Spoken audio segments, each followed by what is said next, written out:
This week on the PSPremiere Podcast, Seb's ego goes out of control. He's got to know that, I have a big fan base. Dory calls Seb a bad word. That's hole, H-O-L-E. And I ponder one of life's unanswerable questions. What does a raccoon think a fridge is? Hello and welcome to the 37th episode of the PSPremiere Podcast. I'm your host, James Smith, and today we're joined by series regular Dorian Ford. Hello, my name is Dory. I go by she, her pronouns, and today I have a completely different background because I'm watching a dog. So if you hear loud barking in the background, that's what that is. Excellent. Sebastian Cardone. Hi, I'm Sebastian. You can follow me at Lil793. I've been on the podcast for a long time, so you guys would be used to hearing dogs at this point. But And special guest Nate McLellan. Hello. Hello, I'm Nate. You can follow me on Twitter at @Interrata_, where I post pictures of my kids and funny jokes. Great. We like jokes. We like jokes here. Okay. So let's just kick things right off. Seb, what have you been playing this week? So I just got my Xbox last week, so I've been dabbling with my Series S. So I've been playing a bunch of Xbox games and some old games I haven't played in a while. So I tried out Outriders, because that's one of the reasons I got my Xbox, is because it's not on PC Game Pass. Outriders is surprisingly fun. You know, I've said I have zero interest in this game. It's still it's still something I'm not gonna put like a ton of hours into, but like I definitely had a lot of fun playing it. Like it's one of those games I can do like a couple missions, like one or two missions, and then get my fill for it for the day. So that's basically. So you kind of just do like the that's like that Destiny thing where you just jump on to do the daily missions and then you jump off again every day. Exactly. Yeah. So that's all I have to say about that game. Kingdom Hearts. I tried out the first Kingdom Hearts game. It's clunky. It doesn't hold up well as the future games. I mean, it's a game from 2002. So it definitely shows its age, but I still love it. And I'm so used to it, so it doesn't really bother me. Like I've beaten that game so many times that all the games are on Game Pass. So I was thinking about going through the whole series again because it's been a while since I've done that.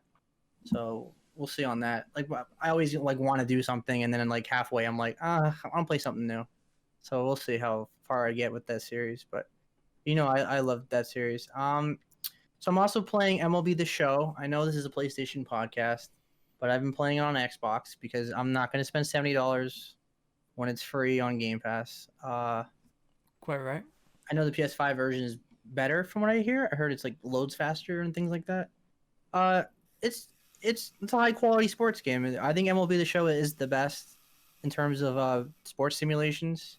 They have the highest quality in terms of performance and presentation and things like that. But it's a baseball game. Like it's pretty much the same games as before. You hit the ball, you catch the ball. It's nothing. It doesn't do anything crazy new, but On stuff, Seb. Yeah. So insightful commentary. Yeah, basically. So they did make a Series X and Series S version of the game. Yeah.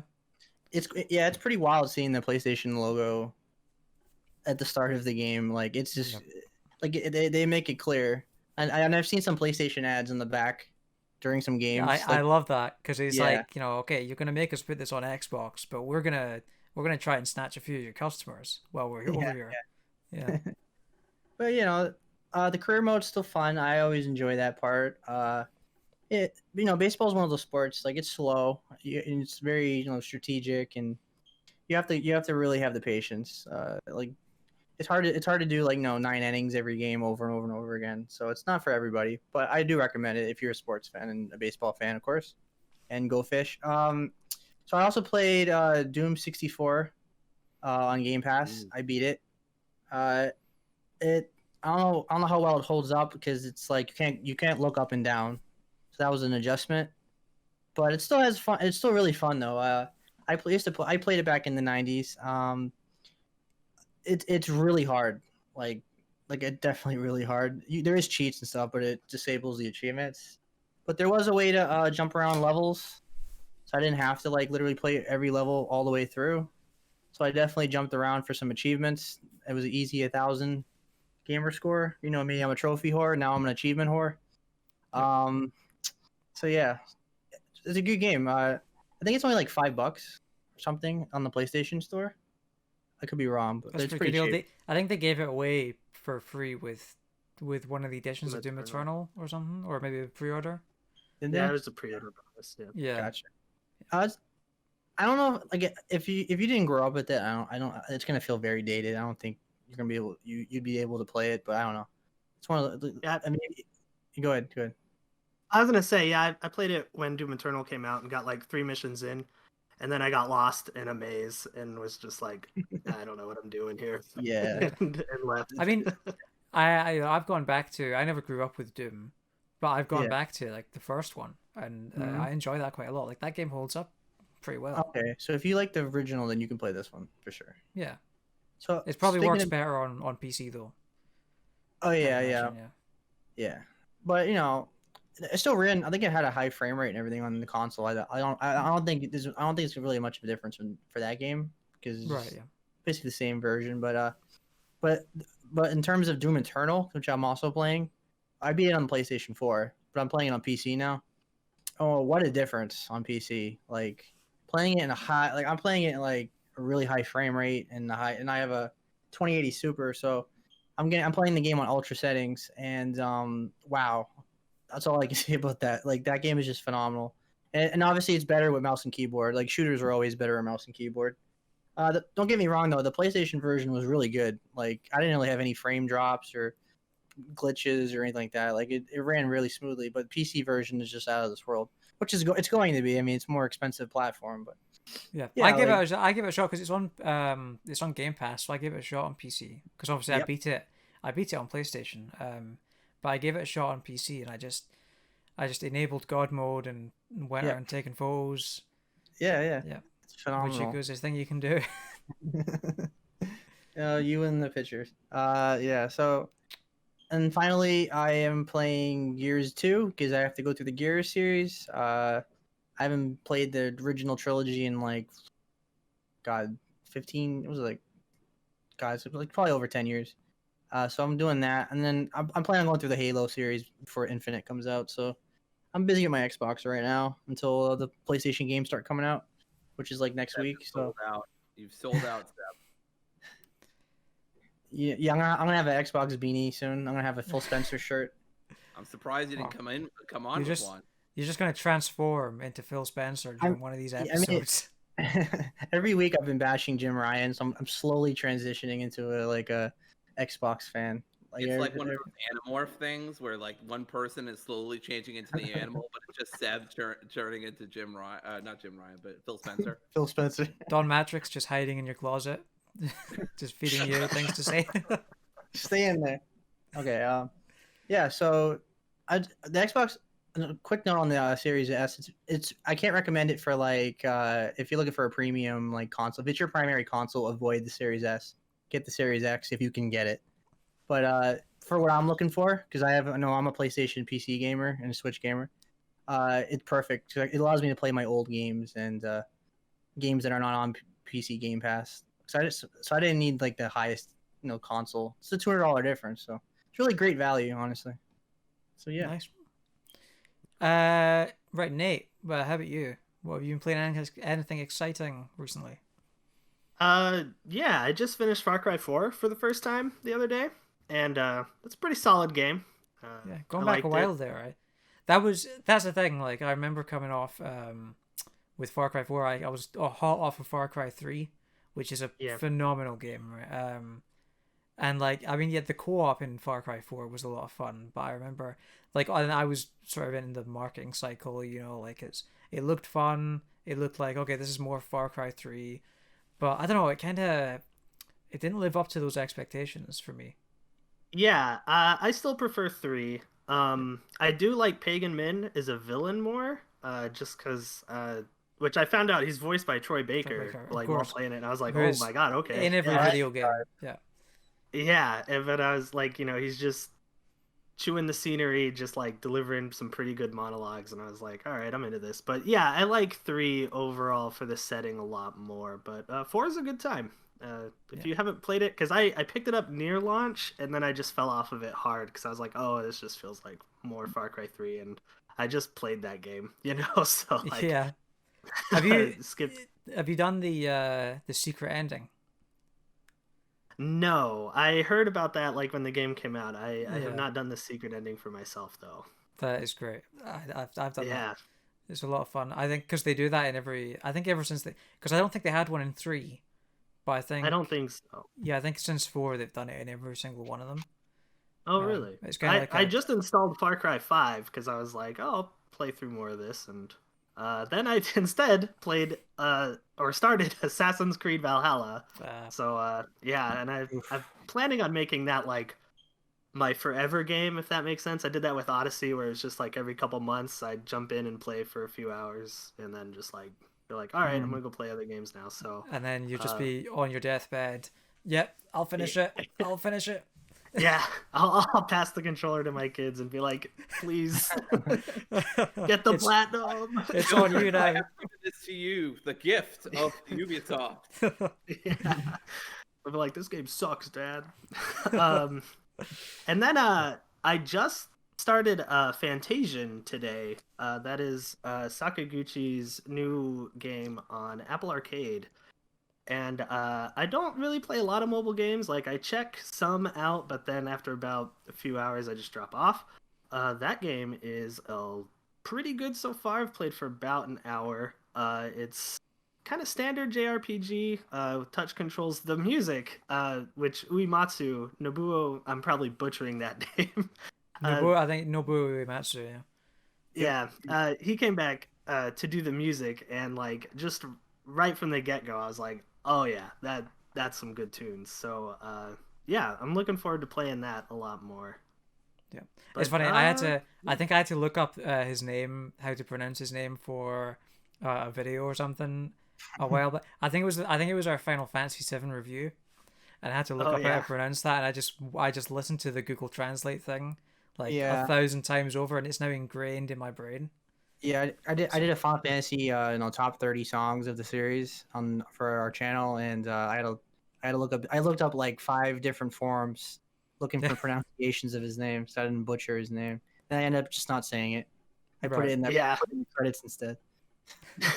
Like, thanks to this guy here. And then speaking of Final Fantasy, I've been playing Final Fantasy 9. I've kind of made it a goal to play through every Final Fantasy game before 16. And I've played 9 pass the once controller before to your kids on your deathbed once again. Finish the last Final Fantasy game. Yeah, but that game is fun, but I've noticed that it moves a lot more slower than I remembered, because I first played it back in 2015 on Vita, and got through it that way. And then now I'm playing the PS4 remake or remaster, I guess, and I'm like, okay, like I hit attack like 30 seconds ago, like please, like attack this monster. Let's get it going here. So the wind has kind of been sucked out of my sails on that one, but I'm still powering through that at the end of disc 1, I believe. Honestly, 9 might be arguably the best in the series for me. Like 9 is it holds a special place in my heart. It's like it's like the first game I think of when I think of PS1. But I have to play it again to see if it like holds up. Like maybe like back then it was like mind blowing, and now it's not.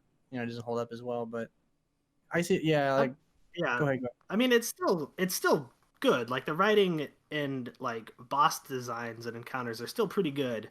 It's just that the combat, I feel like, is taken a lot longer than I remember it taking. Yeah.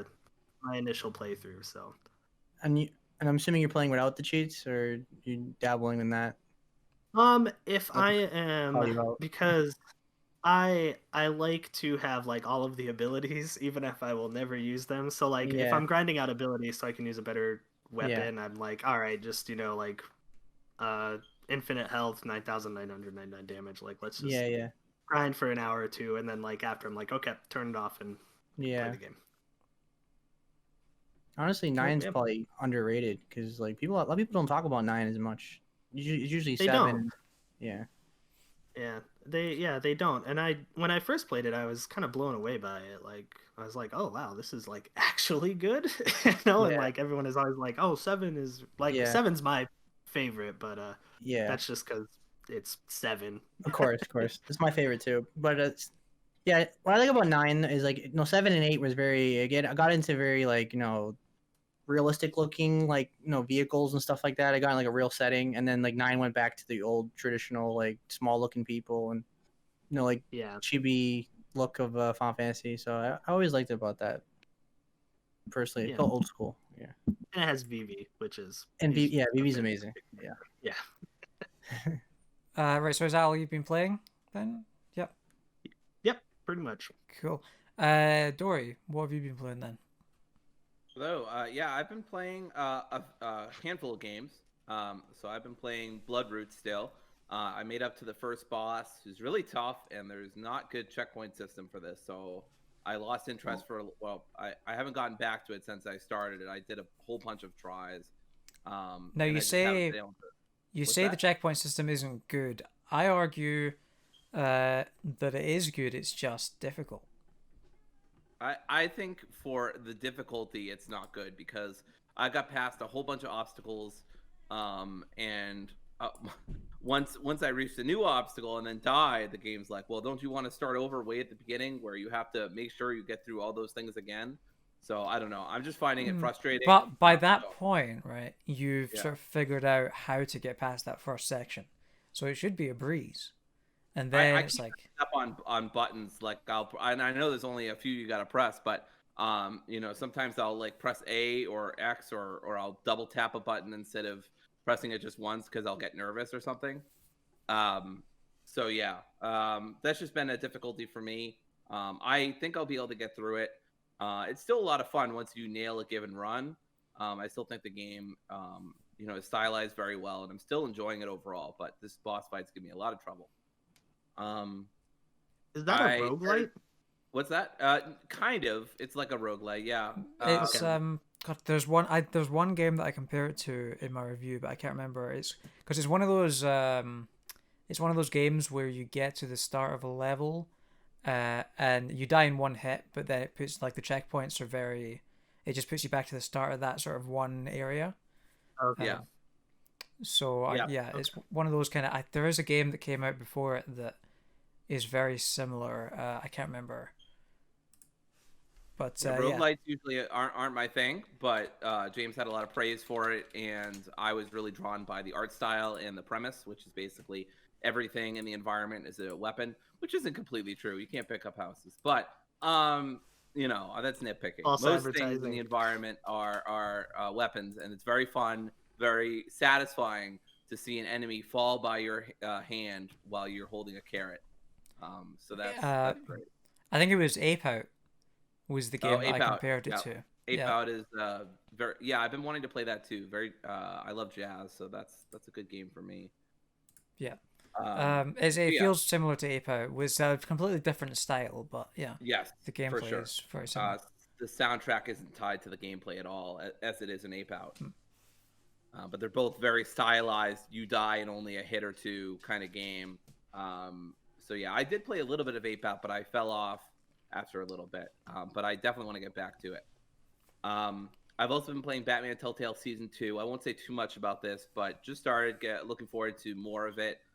Great characters as always, great like decisions and stuff like that. My stream has been like really fun because a lot of people will just do chaos. The latency is kind of bad when you're not doing it with friends in real life. So people are just going random or are just like last night they just decided to make purple their kind of color of choice. Like, basically each triangle, circle, square, and X all have their designated colors. And so you can just press square and that'll be purple. And you can just do that every time. So it's been pretty fun. And I'm really enjoying it and looking forward to playing more. Like I said, when Telltale did well, they knocked it out of the park. I've also been playing Ratchet and Clank, the 2016 remake. I did a quick 2-hour stream of that on Monday, and I might stream it again tomorrow, but I'm not sure. It took me a little bit to like get used to the controls and strafing and stuff, making sure I didn't get hit too much. But once I did, I thought it was really fun. The little bits that I've played.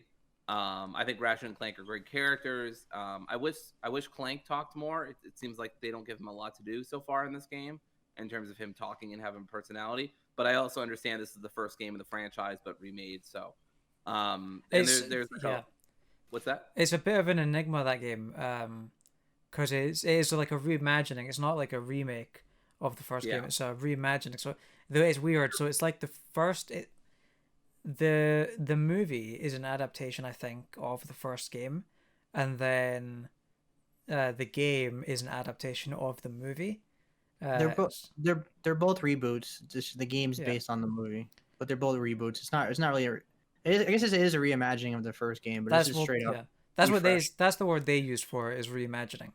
But yeah, it's a bit of an enigma because I know a lot of hardcore Ratchet and Clank fans don't like it. They think the story and the writing isn't as good as the other games. But I think for anyone I've talked to who isn't like a really big Ratchet and Clank fan enjoys the game quite a lot. I enjoy the game quite a lot. I've played it a whole bunch of times. I can't say I've ever seen anyone be negative about this game that's not a Ratchet fan. Like, period.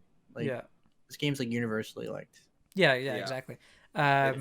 There's a lot of really good jokes, I think, especially in the first sort of bit of the game. One of my favorite parts where Clank is sort of shooting off in this rocket, and one of the thrusters is making has been blown up or whatever, and the GPS system is like, well, your destination is set. We'll never make it, but hey, what can you do? And I'm like, I want more GPS signals systems that work like that, like the depressed GPS. It's like, take a left or don't. It doesn't matter. Or like a nihilist one or something. I don't know. It's just I think that'd be so fun, and I still think that I'm still pretty sure that they've never like made those kind of mods, if you will, to like GPSs, like to have them be using different voices and stuff like that. I think that's such a gold mine. But I've never heard of any company doing it, but they should, because it's funny and good. But so is the game. The game has really funny characters. I've played Crack in Time before, so I already knew, kind of what I was getting myself into. And I already like Insomniac as a company, so I knew I was going to like the style of humor, which I do. Mm-hmm. Yeah, the gameplay's fun. I've already gotten the Groovatron, which I didn't know you got so early in the game. But to finish off my stream, I made everybody dance, so that was great. Fan favorite. All the weapons are great. And the upgrade system is incredibly simple and very rewarding. And I always find myself spending some bolts or whatever, so I can refill on ammo and health, which is a really great thing you can do at the shops. Sorry, I remember I was speaking of the Groovatron. I remember I was talking to someone a while ago about Fortnite, and about the weapons in that game, and I was saying like basically they stole a lot of that stuff is just sort of taken from other games. It feels like, and they were saying, oh well, what about that disco ball grenade? That's pretty unique. And I'm like, well, no, they just stole that from Ratchet and Clank. That's God damn it, Fortnite. So I'm really enjoying myself, and I'm looking forward to streaming it some more and playing more. I've only ever played Crack in Time. I never played any of the games on PS2, which is a shame because those definitely would have been my jam as a teenager. So I don't know what I was doing with my life because I had a PS2, so I had no excuse. It's not like I didn't have access to it, so I'm just For shame. For shame. There's a big speedrunning community behind those games as well. Yeah, for sure. You can speedrun those games. I think I saw one Ratchet and Clank speedrun, but it definitely seems like a cool game to learn how to run. Yeah. What's that? So it still annoys me that the first 3 games is not on PS Now, even though it's on PS3. Still annoys the hell out of me. It is on Vita. I have it on Vita, the collection. I really recommend them. I mean, they're old games, but I think they still hold up. They're really How come fun. nobody ever did a parody of a Living La Vida Loca called Living La Vita Loca? Wouldn't that be good? Somebody did that. I'm sure that probably exists somewhere. Especially after, well, I'm getting ahead of myself, but somebody announced that Vita stores were getting shut down. But anyway, the What? only I have two other games. One of the other games is Astro's Playroom, because I have a PS5. If you haven't heard, so very exciting. I played it and I beat it in one stream. I didn't know it was that quick. I knew it was a short game, but I was figured there.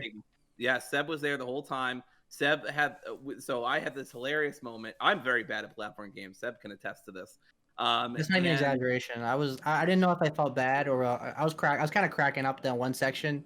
She kept running into the same thing like 15, 20 times in a row. I'm like, can you just go a little faster or go slower?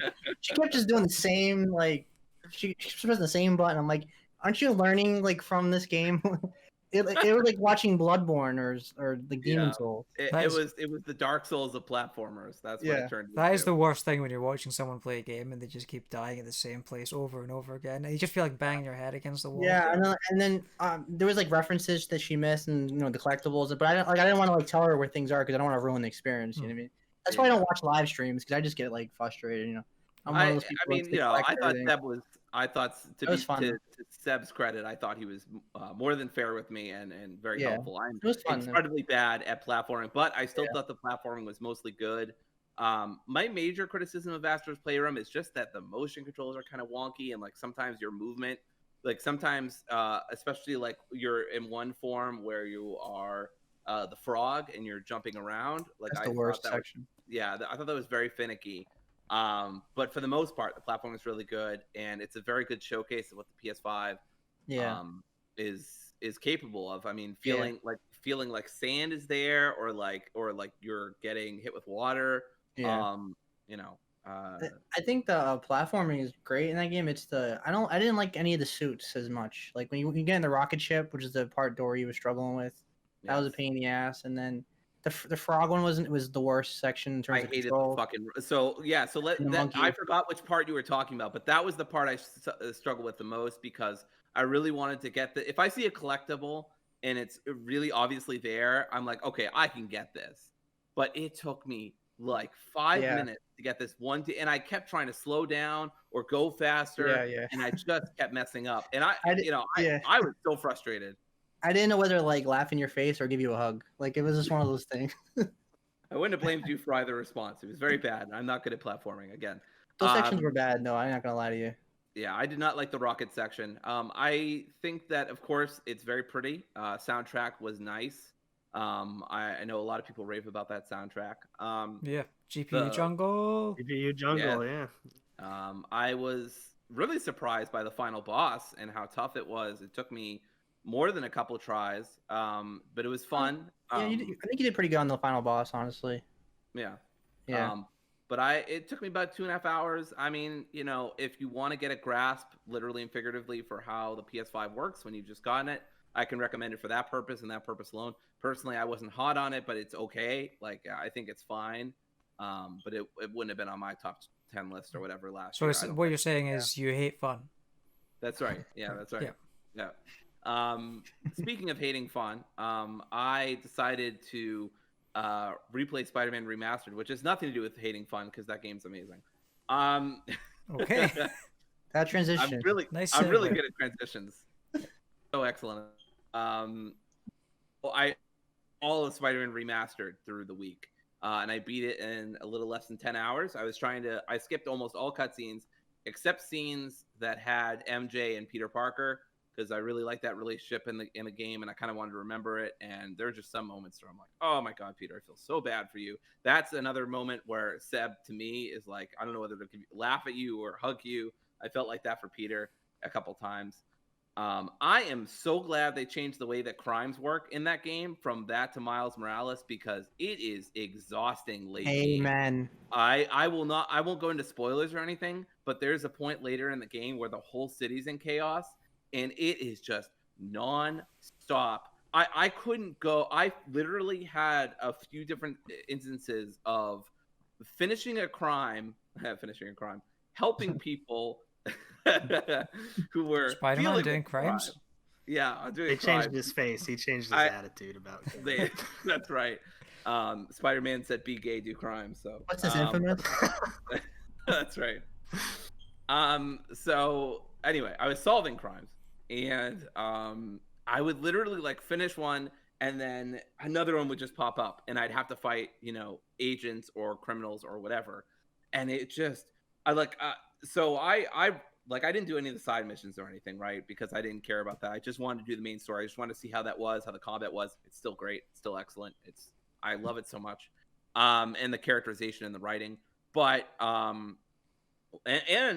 most of the cutscenes in this game are skippable. Like, unlike in Miles, which is a much shorter game, most of the cutscenes in this game are skippable. I was amazed. I think I can count on maybe one hand throughout my 10-hour run on how many cutscenes were not skippable. And that's wild because there's way more than that in Miles. And I understand this is a longer game and that's a shorter game, but like, just because the game's shorter doesn't mean I want to watch the freaking cutscenes again. I've already seen them. I would love to speedrun Miles Morales, but I can't because the cutscenes just are so defeating to me.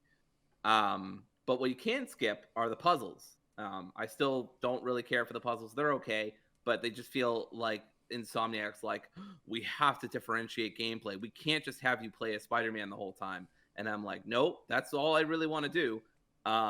You can't skip the stealth missions, which are not great. I mean, they're not terrible, but they're not great. If everyone hates the stealth missions in that game. I don't hate them. I just don't think they're great. But everyone else is like, oh, Okay. those are the worst. I wish they didn't have them. I liked them. I thought they were okay. Like, obviously they weren't. Okay. Obviously they weren't as good as the proper gameplay. Yeah, they were okay. I hate when games force you into stealth missions. Like Days Gone had the same issue. It was like, I don't want to stealth this. I want to like just run in and shoot. You know what I mean? Or be Spider-Man. Especially, I'm just on. What's that? Sorry, I'm just on that roller coaster. Like I don't. Wherever the game wants to take me, I'm game. That's why he likes Naughty Dog so much. Yeah, exactly. Probably. There you go.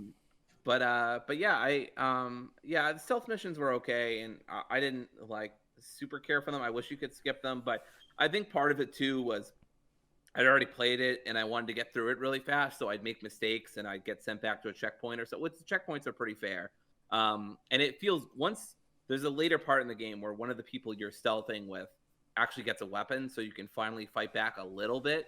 And that's such a great moment. And so I was really happy about that. But yeah, the game overall is still terrific. I still think Miles is better than it because of, in terms of combat and in terms of the way that stealth missions, there's barely any in Miles Morales, and the way that there's no puzzles either. Stuff like that is all really, really great. I feel like I'm forgetting something, but yeah. The way that crimes are handled, like I mentioned before. So yeah, that's what I've been playing. Cool. Doing crimes as Spider-Man. Okay, so I've not been playing much this week, as per usual, but I've been playing a bit of Grid, the newest release in that series, which is the reviews for that game are accurate. It's a fun racing game. It's the racing sort of mechanics and the gameplay and everything is fun. It just suffers from the campaign itself being very uninteresting. Like, it's one of those very sort of lazy racing game campaigns where it's just, okay, here's a bunch of races, go and play these. Which is fine. I mean, it's a fun thing to throw some music or a podcast on and play in the background. But my God, when they throw some rain into the mix, and that track gets wet, it gets difficult.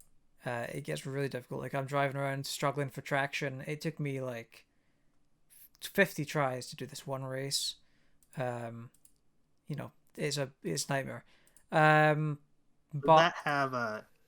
Oh, sorry. No. Is that a PS5 game where the triggers react? No. It came out on PS4 and they haven't done a PS5 update.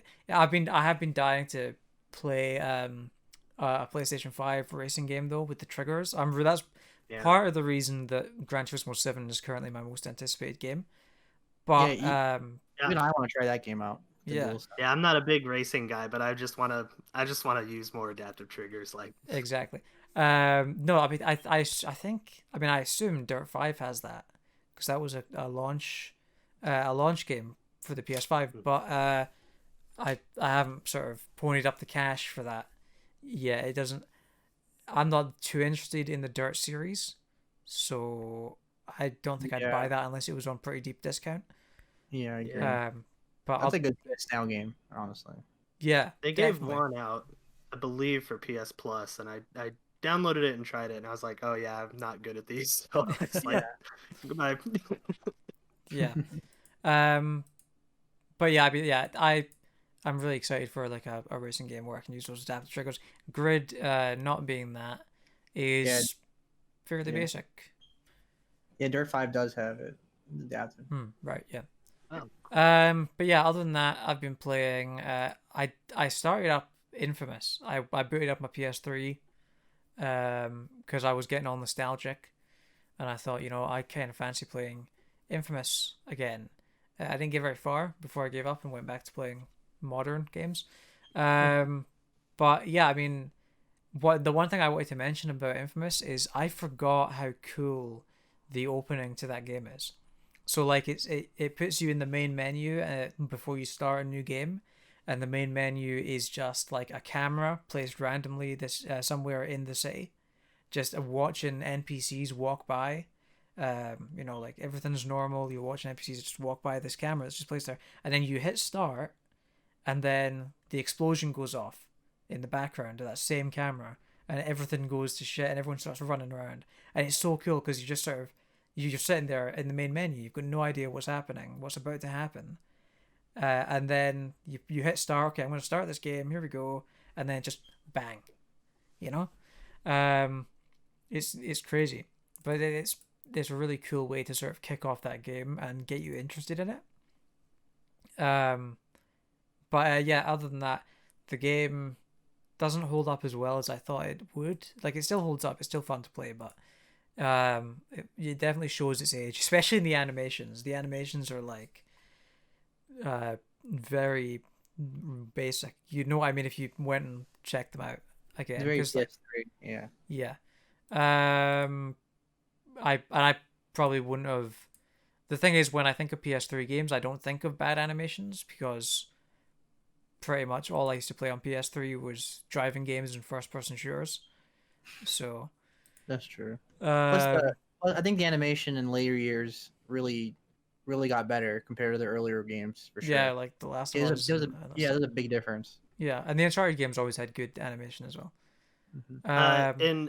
In Uncharted 3, I hated it though. Whenever Nathan Drake would just like get near a wall and he was just like touching every inch of it, I was like, "Please stop!" Like, yeah, people don't walk like that. Yeah, exactly. But yeah, that's all I've been playing. So, wow, we got through that quicker than usual. That was only about half an hour. No impressions this week. The games have not started coming yet, but they will very soon. Is it next week that we'll have? Either next week or the week after, we'll be doing Returnal. Returnal's next week on the 30th. Yeah, depending on how quickly we play it, we'll either do it next week or the week after that. I might also have impressions for Nier, and also Mass Effect is coming out soon. Also Resident Evil 8. Also, where's my wallet? Yeah, exactly. Not just Mass Effect, Biomutant, Pokemon Snap, Returnal, Nier. Oh my god, The games are coming. Going bankrupt. It's like that meme with the tornado, and the guy's like, "Here it comes." It's true. No, because like, quick side note, like it's been very dry the first 4 months, and now everybody's just like, every developer decided to put all their games in the same like 3 weeks. It's like, Jesus. It feels like all the games that would have normally come out in like March, April, are coming out in like May and June. Yeah. Probably because of delays. I know. Like with Resident Evil, like I think the last couple have been January, February, and so I was kind of surprised when they're like, "Oh, 8 is May," Yeah, so I wouldn't be surprised if it was just like internal delays because of the pandemic and everything like that. Yeah, Yeah, because I was gonna say like because March was like really stacked and everything just got delayed and it turned into May. May became the big month now. Yeah. So. Right. Well, let's move it right along then, and let's hear a word from our sponsor. This week's episode of the PSPremiere Podcast is sponsored by Battlefield for Next Gen, coming holiday 2021. Keep an eye out later this month for the announcement of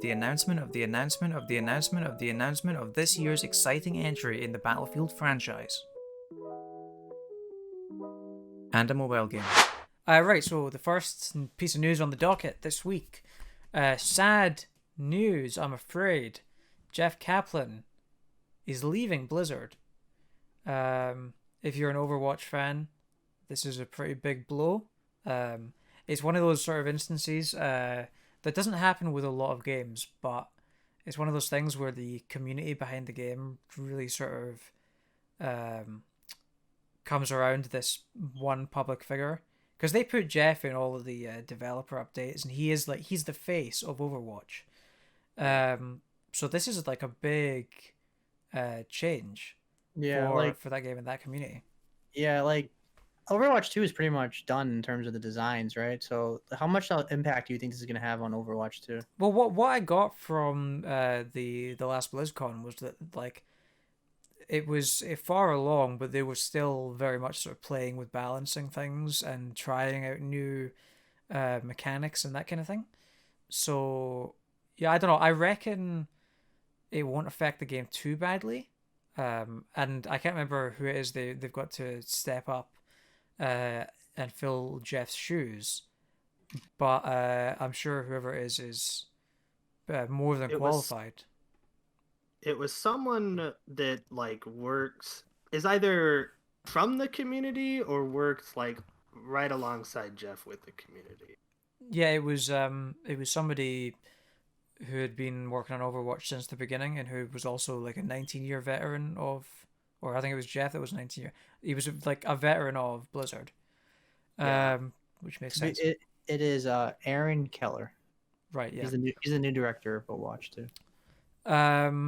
This is a big loss for Blizzard. Oh, no, I mean it's not a loss. I mean he went on his own terms, I guess, but it's still a loss for Blizzard, I think. It is a loss for Blizzard, but because he worked on World of Warcraft too, so he's had his finger in like these huge IPs for Blizzard. So yeah, this is big gaming news, honestly. Yeah, and he's a personable guy. You know, he's got a lot of charisma.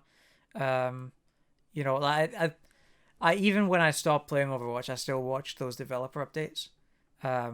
It's gonna be really weird to not see him in those developer updates, not see him sitting by a fireplace for the yearly Overwatch Yule log Christmas stream.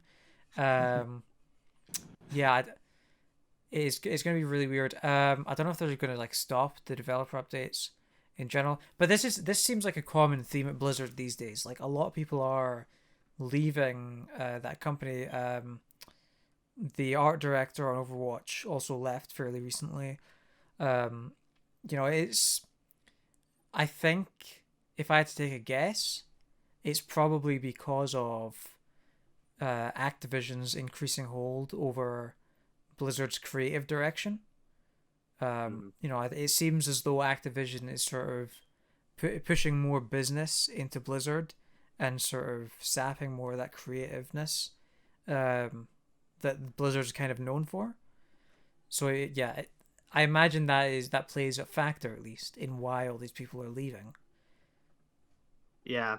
My concern now, I stopped playing Overwatch when Ana was introduced. I played for like a little bit of that, and then I just got burnt out on competitive. That's like all my buddies wanted to play, and I was like, I just want to have fun and not get yelled at by other teammates. So that's like I was that guy. I was the one who always wanted to play competitive. Just because it's so much fun for me, like coordinating with your teammates and saying you know, go here, go now, do this, do that, and answer. It's an absolute blast, and then I'm yelling at someone because they're just picking Hanzo to grief, you know, because someone else picked Diva, and it's like, no, just fucking play the game, like let's go. That infamous Overwatch toxicity. Yeah. But like I guess my concern for Overwatch 2 now is like, because I mean, like with Call of Duty now, you have all these battle passes and like seasons are just going like that, and it's like I don't want Overwatch 2 to become that. Whereas like maybe Jeff, longtime veteran of Blizzard, like we said, was able to just be like, let's not dilute this like that. We have our loot boxes. Yeah, maybe he fine, was but...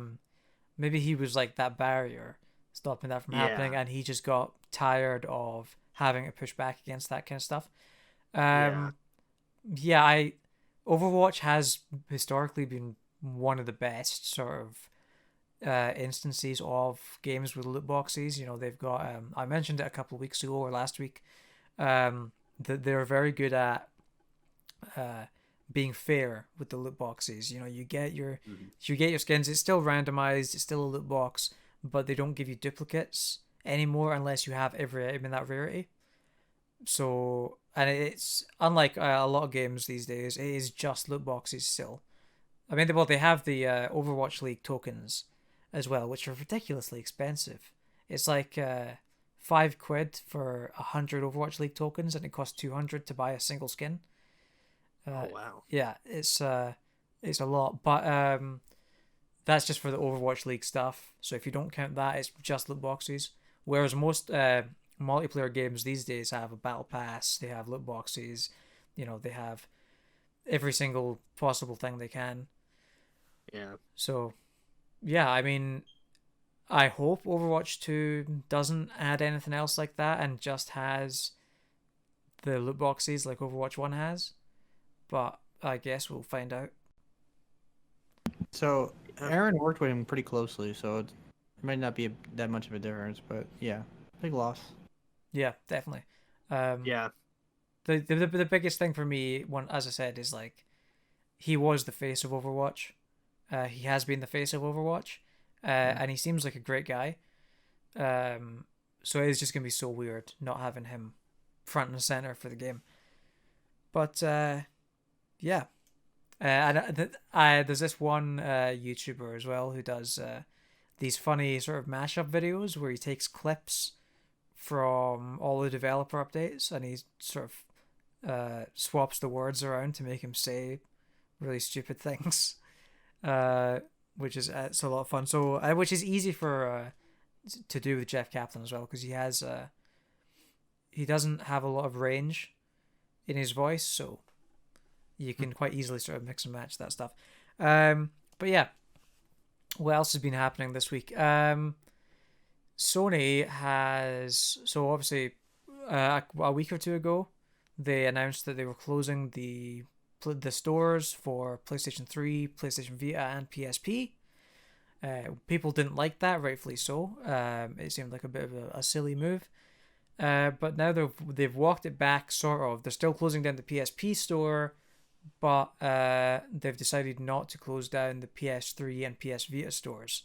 Now, my opinion on this is that they waited so long to announce that they were walking it back because they wanted everyone to go. They wanted to get as much money from people trying to buy things from those stores before they should close down as possible. My thought was like, I really hope that they were like, we're gonna close it, and then they saw the influx of money and they're like, oh, everyone is buying things, so like let's just keep it open because obviously we're still making money on it. And it's like, no, everyone was buying things because Mario, you said it was going away. Yeah. I think, like, I understand their viewpoint. Like, a lot of people don't use backwards compatibility like you would think. Like, if you judge by Twitter, everybody used it. Like, I can understand that they were thinking, oh, we're not making as much money as we want, but I think what it is though, like, it's just bad optics to do this, and it's like hey, even if we're not making a great amount of money or we're losing money, it doesn't warrant like constant backlash. You know what I mean? Then just have a bad vibe with your fans. You know what I mean? So they were just like, you know what, we'll just suck it up and do it. I think that's what it was. Because I can understand that, like, I know backwards compatibility is one of those things that's very vocal, but a lot of people don't use it. But so I understand that, like, from a business standpoint, because at the end of the day, Jim Ryan is a businessman first and foremost. Like, that's what they like him. That's what they like him for. Yeah. But, yeah. I mean, eventually they're gonna have to do it anyway, you know. Yeah. And it's like, yeah, eventually they're gonna have to do it. Now, I wish they were just like, I just wish they make more PS3 games and Vita games more accessible. You know what I mean? Like I said, revamp PS Now for the love of God, please. Yes. It's time. But this is the thing as well. It's part of a larger issue, I think, and Yeah. like it's a thing that I've been concerned about for years, is the growing dependence on digital games. You know, the digital future.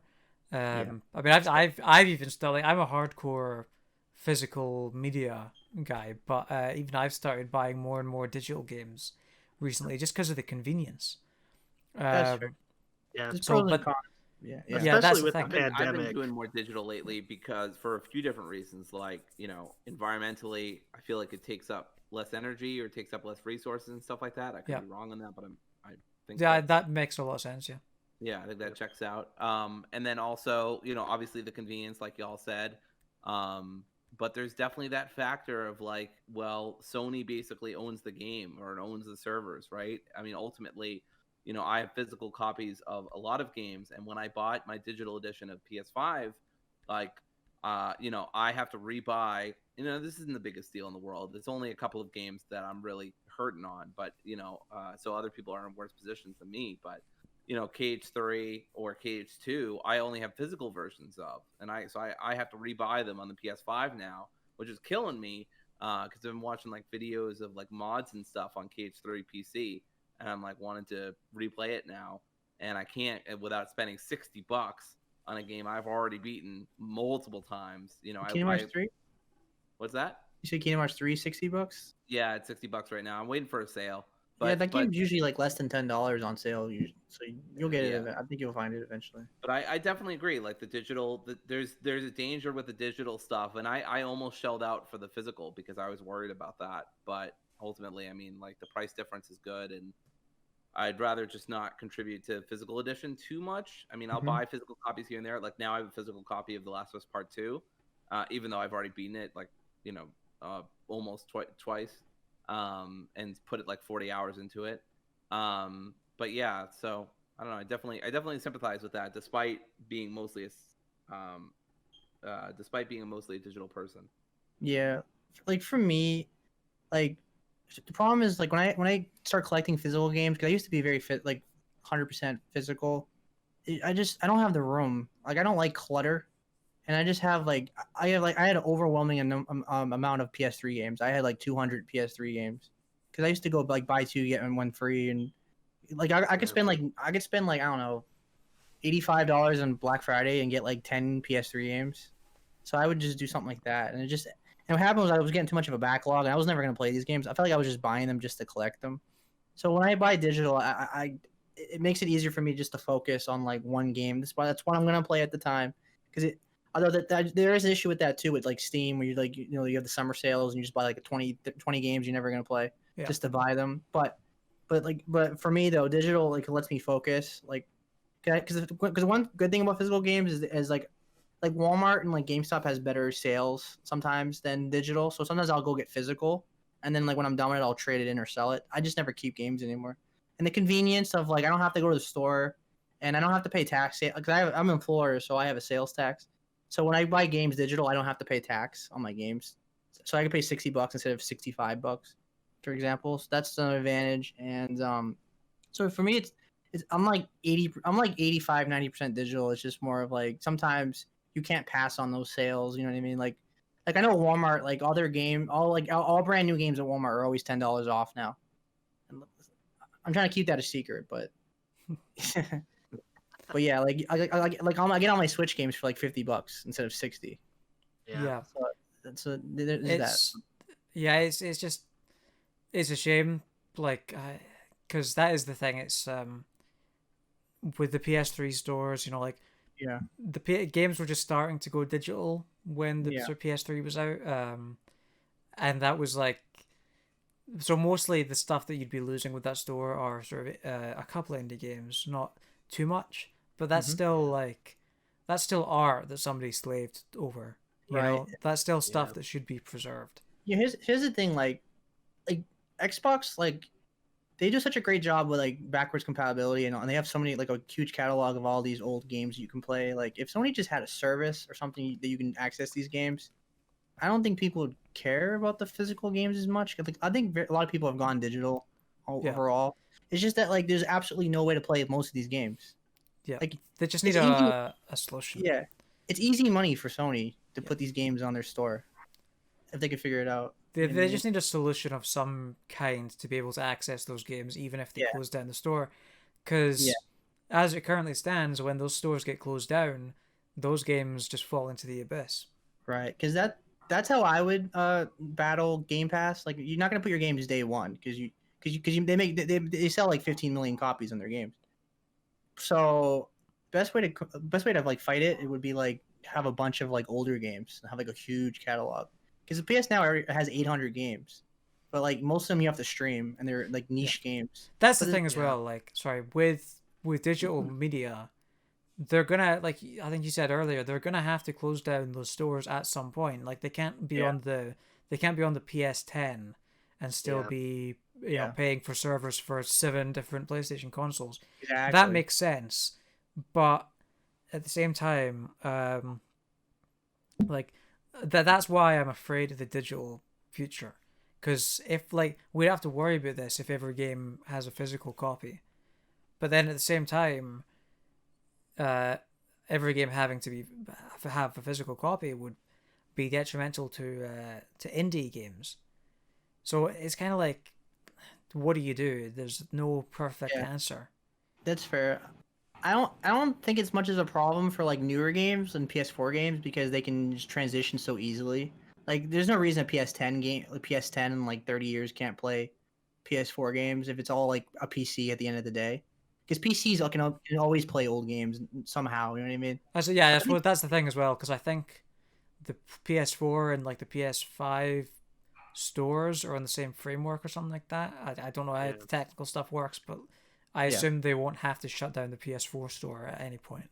Exactly. Yeah. The architecture is pretty much the same. The same thing with Xbox. They at the end of the day, consoles have shifted into PCs.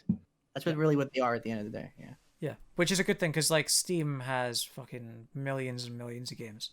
Yeah. So and they're not going anywhere. Yeah, because PS3 is a mess, and a lot of developers were pissed with it because it was just such a pain in the ass to develop on. Like, yeah. So I mean, if you put it like that, I guess all they have to do is get the PS3 games off of there, put them somewhere else, and then that's you. But yeah, Blue Point on it. Yeah. Just here's all these PS3 games you need to remake. Right. Next on the list here, PlayStation Plus Video Pass. We were sort of wondering, like they announced a wee while ago that they were going to stop selling movies and TV shows on the PlayStation Store. We were kind of wondering, what's their answer to that? Are they going to make their own Netflix kind of thing? And it seems like, they're going to make their own Netflix kind of thing. So this is just a test service at the moment. It's only available in Poland, which is a weird... I don't know why Poland. That is, you never hear of things being tested out in Poland. Only I get a CD Projekt Red, and that's about it. Yeah, it's usually like North America or something. But anyway, it's only launched in Poland. It's gonna have, get this, it's already live. It has, get this, over 20 movies and TV shows. Wow. From Sony Pictures. That's a real Netflix competitor. I'm blown away. But yeah, it's a part of PS Plus, I think. Mm-hmm. But yeah, what do you guys think of this? So this is where like I think people are being like overly negative for like just because it's Sony's on a negative train right now. Like a lot of people are comparing this like Don Matrick and where Xbox focused too much on TVs and shows. Like we don't know that. Like people are just jumping the gun and assuming that they don't care about games anymore and they only care about shows. I think that's we just have no information to like assume that. I mean, this seems like a complimentary service to me. That's what it is to me. Yeah. They're not. From looking over it, it doesn't sound like they're charging people extra money for it, or that they're not going to once it if it is successful, they're not going to be like, okay, but PS Plus is jumping up $10 too, But also, like on the PS3, like people are saying, like they only care about shows. They had that exclusive show to PS Plus, Powers, which I don't know if any of you guys watched it, but I mean, it's not the first time that they've kind of dabbled in like PS Plus as here's some exclusive shows and movies you can watch. Yeah. If it just complements Plus, because Plus has been lacking. Like you pay $60 a year, like you don't get as much as you would think. You know what I mean? Like, because Well, like, I mean, if you're a PC know, gamer, the you game only have to pay online- for online, and you have to pay online. It's kind of expensive. I And could so- see Good. I could see this Good. becoming a separate service once it leaves this testing phase that it's in. Maybe, yeah. I feel like maybe it's just on part of PS Plus because they don't want to charge people for it or anything like that. Yeah.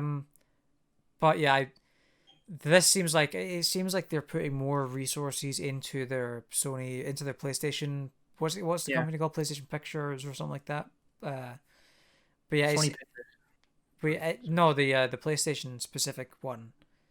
I can't. Oh, I don't remember. All right. Well, anyway, it seems like they're putting more stuff into that. With the Last of Us show, the Uncharted movie, and some other stuff they've announced. So I could see this being their sort of Netflix or their Disney Plus for that kind of stuff once they start ramping up production of that. Yeah, well, the other one was Crackle or Cack was the other one that they did. It was Crackle. Crackle, yeah. But and Snap and Pop. But to me, like for me though, if they combine like PS Now and Plus and added this feature and then added like Crunchyroll and stuff, like I would pay like $80 a year or $100 a year for all of that. Like, I don't know. I think Sony. I think between Naughty Dog and some other developers, Sony already has enough Crunchyroll. But yeah, like I'd pay more money if like they had all these services and that'd be a good deal. Like, because it sounds like a lot, but it really isn't. Like, you get all that for like 1 year of service. That'd be great. But that's just me. Yeah, no, that would be good. Yeah, I don't know. That seems like it could be fun.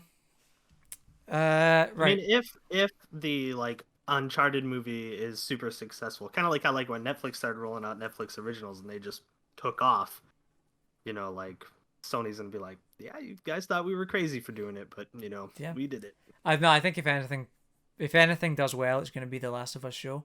I don't think it's going to be the Uncharted, because Uncharted is a big name, but I don't think it's a big name in pop culture. So I don't think that by brand recognition alone they're going to get a lot of eyes on that movie, and I think the movie is probably going to be bad. Well, they got Tom Holland, so that's like but they got also Spider-Man. They also got Mark Wahlberg, so that's probably why they picked those choices, because they think like, oh, maybe like we need some like mainstream people to get some attention. Yeah. It very much feels like with the Uncharted movie, it's like, all right, this is gonna suck. Let's just get some big names in it. And then with the Last of Us show, it's like, all right, this is gonna be great. Let's get some less known, more talented people on that instead. That's what it feels like. But so maybe they start putting all those onto the service. I don't know how that's going to work with deals like with HBO and stuff, because the Last of Us show is a HBO thing. So I think so. It seems like Sony is like just licensed, like just focusing on like individual licenses, so they're not like committed to any one platform. So they're putting things on Netflix and they're putting things on Disney Plus. So they're it's like they're neutral. Yeah. Right. So that's that. Speaking of Sony. Speaking of Sony, this is a PlayStation podcast. Of course, we're speaking of Sony. But the Returnal reviews and gameplay and previews and stuff started dropping this week, right? Did the reviews come out yet? No, not the reviews. No, not the reviews. Okay. So the gameplay. So you guys watched it. I haven't watched it because I wanted to sort of, one, I'm not that interested in the game, and two, if I end up buying it, I would like to stay fresh. So I haven't watched it, but I believe Dory and Seb, you guys have watched it. Nate, I don't know if you've watched it. Yeah, I watched it. Okay, so what are we looking at here? What's the new info from this? You guys start. Sure. So, I mean, it feels like if you had some of the studio, I forgot the studio's name, Horse something? Housemarque. Housemarque. It feels like if you had Housemarque's former games, but in a 3D plane, You have a lot of enemies that shoot kind of like bullet hell kind of scenarios at you. You have a wide range of weapons. Of course, it's usual suspects of assault rifle, shotgun, pistol, but they have the Doom thing where they have the alternative fire, and so this is where the gameplay gets more interesting, where you have different kinds of energy shot out of these bullets in different ways or different styles and stuff like that. The story looks really interesting. They've blended narrative and gameplay similar to Hades. And it looks promising. It seems like even at the beginning of the game that the main character has been, I won't say too much, but it has been doing this already for a while, which is not an uncommon thing. It's Groundhog Day again. Genres. What's that? It's Groundhog Day again. Yes, it's Groundhog Day.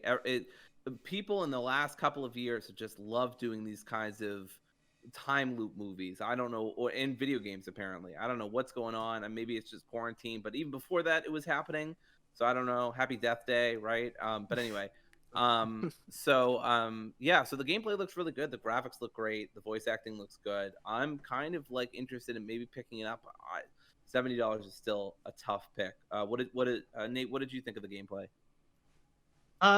I am a big fan of roguelites. I play almost every single one of them. So watching it, I was like, oh yeah, it looks like 3D Enter the Gungeon, just with how bullet helly it can get. And I was like, this looks really cool. And I had no interest in it beforehand because I played Resogun when that came out on PS4, and I was like, yeah, this is good, but it just, arcade shooters like that don't really hold my attention for long. But with how Returnal is looking like it's just another roguelite, I'm pretty into it. I don't know if I'll pick it up on release day because, like you said, $70 is pretty steep. I don't know how long it's gonna be. I know Hades has some meat on its bones with how that narrative hook ends up being, so it doesn't just end after your first win. So I don't know if that's gonna be something where it's like, oh, when you beat it, that's like, oh, roll credits. Okay, now go do it again. So, but I think it looks pretty sweet. Yeah, the first thing that jumps out at me is just the lighting and the graphics. Like, wow, this looks like a next gen game. Like it's really impressive. And I've heard great things with the DualSense. That's what really excites me too.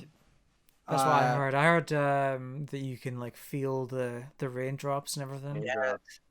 What's his name said it? A blessing from Kind of Funny. Yeah. So how I feel is this game is if this game was $40, this would be day one for me. That would be a perfect price range for this game in my opinion. Because this game doesn't, as much as everything I'm seeing, it looks fantastic. I'm some of it's kind of blown me away. It's just that am I gonna like this gameplay loop enough to buy this for full price $70 on day one? I just don't think. It's from a largely unproven developer as well. They're only really known for Resogun arcade games, which is a totally different genre. It's still there's still obviously bullet hell elements in Returnal, but it's a third person shooter at the core. Yep. So that's a fair point.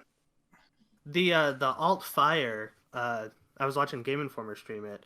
They you have to pull down that trigger. So Alex Van Aken was saying there's resistance, and then if you push past that resistance, that's what activates the alt fire. So it's not James resistance holding that one. All right, great. I love resistance. Yeah. No, I do hope it's not too heavy like the Call of Duty things, because that's the thing I've noticed is you have to be smart with the DualSense with the adaptive triggers, because it's very easy to overdo it and have it so that it kind of tires you out when you're doing that. I think Rainbow Six Siege, I might have mentioned this before, but I think Rainbow Six Siege has the perfect sort of thing for that for a shooter, where there is a stoppage halfway down as you pull the trigger where you can hold it and then push further when you want to squeeze that trigger. But it doesn't feel heavy. It just feels like there is a bit of a stop, so you know where that is. But it doesn't feel like you have to tire yourself out to press it. So hopefully it's more like that. Yeah. And another thing for me is I'm not crazy about roguelite games, honestly. Like, because I like progression. I don't like the fact that when you die, you lose everything and you have to start all over again. I've never been crazy about that gameplay loop, but that's just me. I know our guests generally tend to like these kind of games more, but so that's also my concern too with this game is like for $70 and I get really into it and then I die and then I have to do this all over again. It might ruin the game for me a little bit. So that's like probably my biggest concern for this game. But from what I'm seeing, like this just looks fantastic. I think Sony's probably going to get a nice score on Metacritic. I think a lot of people are going to really dig it. I actually think it's going to sell well. From what I gather, a lot of people are willing to bite the bullet. I think like there is people that are like us where we're kind of hesitating. But for the most part, I think Sony fans, like the people that are really desperate for a new game, it's been really dry since November. They're gonna pull the trigger probably to be part of the conversation. So I think Sony. That's why I think that's why Sony hasn't put it on Plus or is gonna discount it. I think they know that people are probably gonna bite the bullet. For sure. My only concern is that they haven't been pouring a whole lot of marketing into it. That's a fair point. Seems, which is kind of what I feel like they kind of screwed over Dreams by not doing that. So maybe this is the same sort of thing, but I've noticed that like when it's not like the number one AAA game, like it's not God of War or Last of Us, they don't put enough effort into it. Yeah. Like the Ratchet, you're gonna see everything about that game in June. But these like AA like mid focused games because Housemarque's not like a giant developer. Sony doesn't even own them, so it might suffer for that. But it could also be one of those things where it's like they just don't know how to market it because it's like, okay, you have like a 2-minute trailer. Like, what do you show? Like just some action, but then people buy it thinking they're getting like a third-person action game, and then it's like, oh no, this isn't what I wanted. Like from what I was looking at with the gameplay, this is definitely not a straightforward action game. Like there are going to be portions where you are interacting with environments or going through the main character's memories or reading audio logs. It's not going to be just action all the time. Yeah. So a trailer with just that action will definitely give a misleading view of this because you're not obviously it's going to be a huge part of the game, but it's not all there is. It looks like there definitely is a big story component to this. I remember in the IGN preview that the guy who had been playing it said that he was 4 hours in, or I can't quite remember how much he said, but he said he still was quite not completely sure what was going on, like in the general plot. So I think the game's going to be maybe around 10, 20 hours, but I don't know. I have no idea. Well, it better be for 70 quid. I don't like sure. I don't like putting prices to length, but Yeah. Like that's also my question is the story. Like because Sony, the best thing I love about Sony games is the story. Obviously, they usually nail the story. Like I'm wondering how this like story is structured and how do you make a story out of a roguelite game that's impactful. You know what I mean? Like I know because like I can't think of any 3D roguelite games like this. So, I don't think anything exists. Yeah.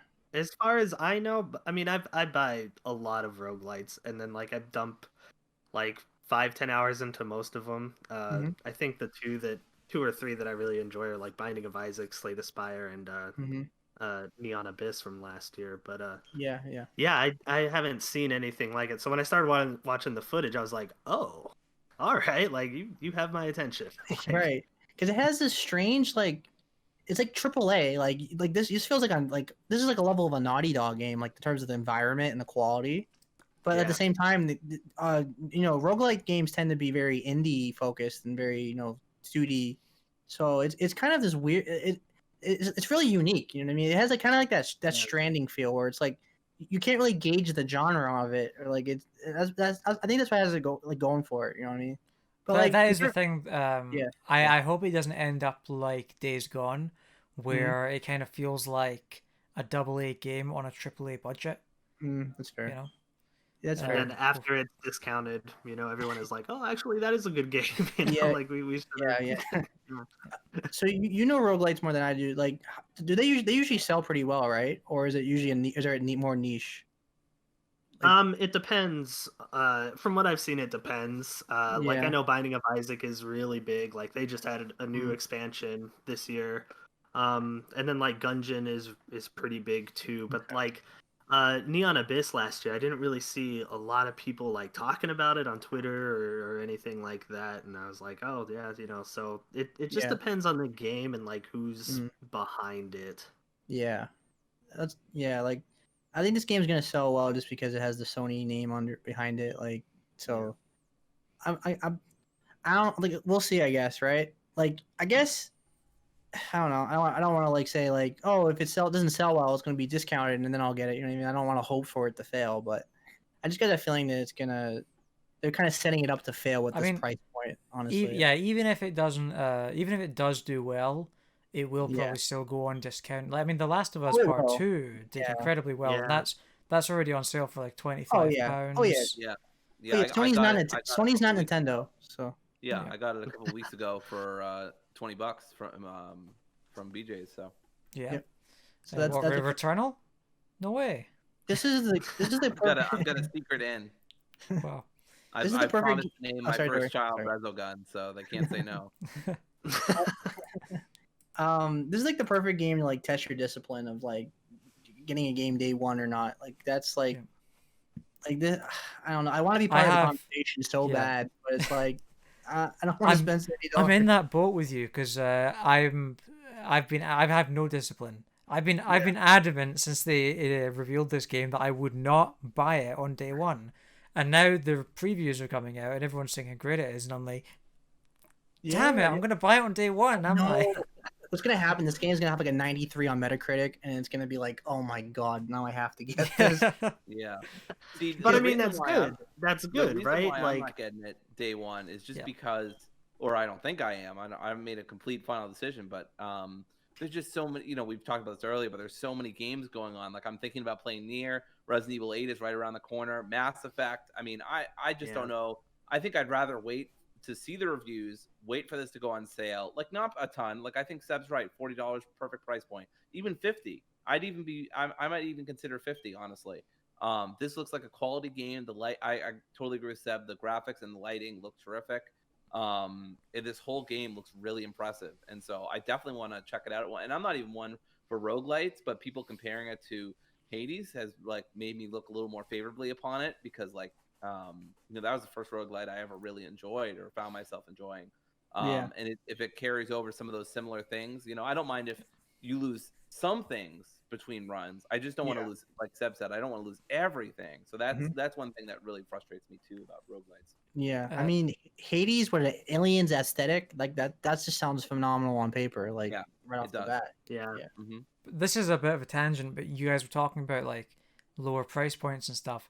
I really think that this generation we're gonna see, because it seems like the trend with AAA games is like everything needs to be open world. We can't have linear games anymore. I really think that this generation we're gonna see the emerging of a AA market where games are priced what they used to be priced, £50 or 40 quid or 30 quid in that bracket, and they're going to be linear games like a Plague Tale.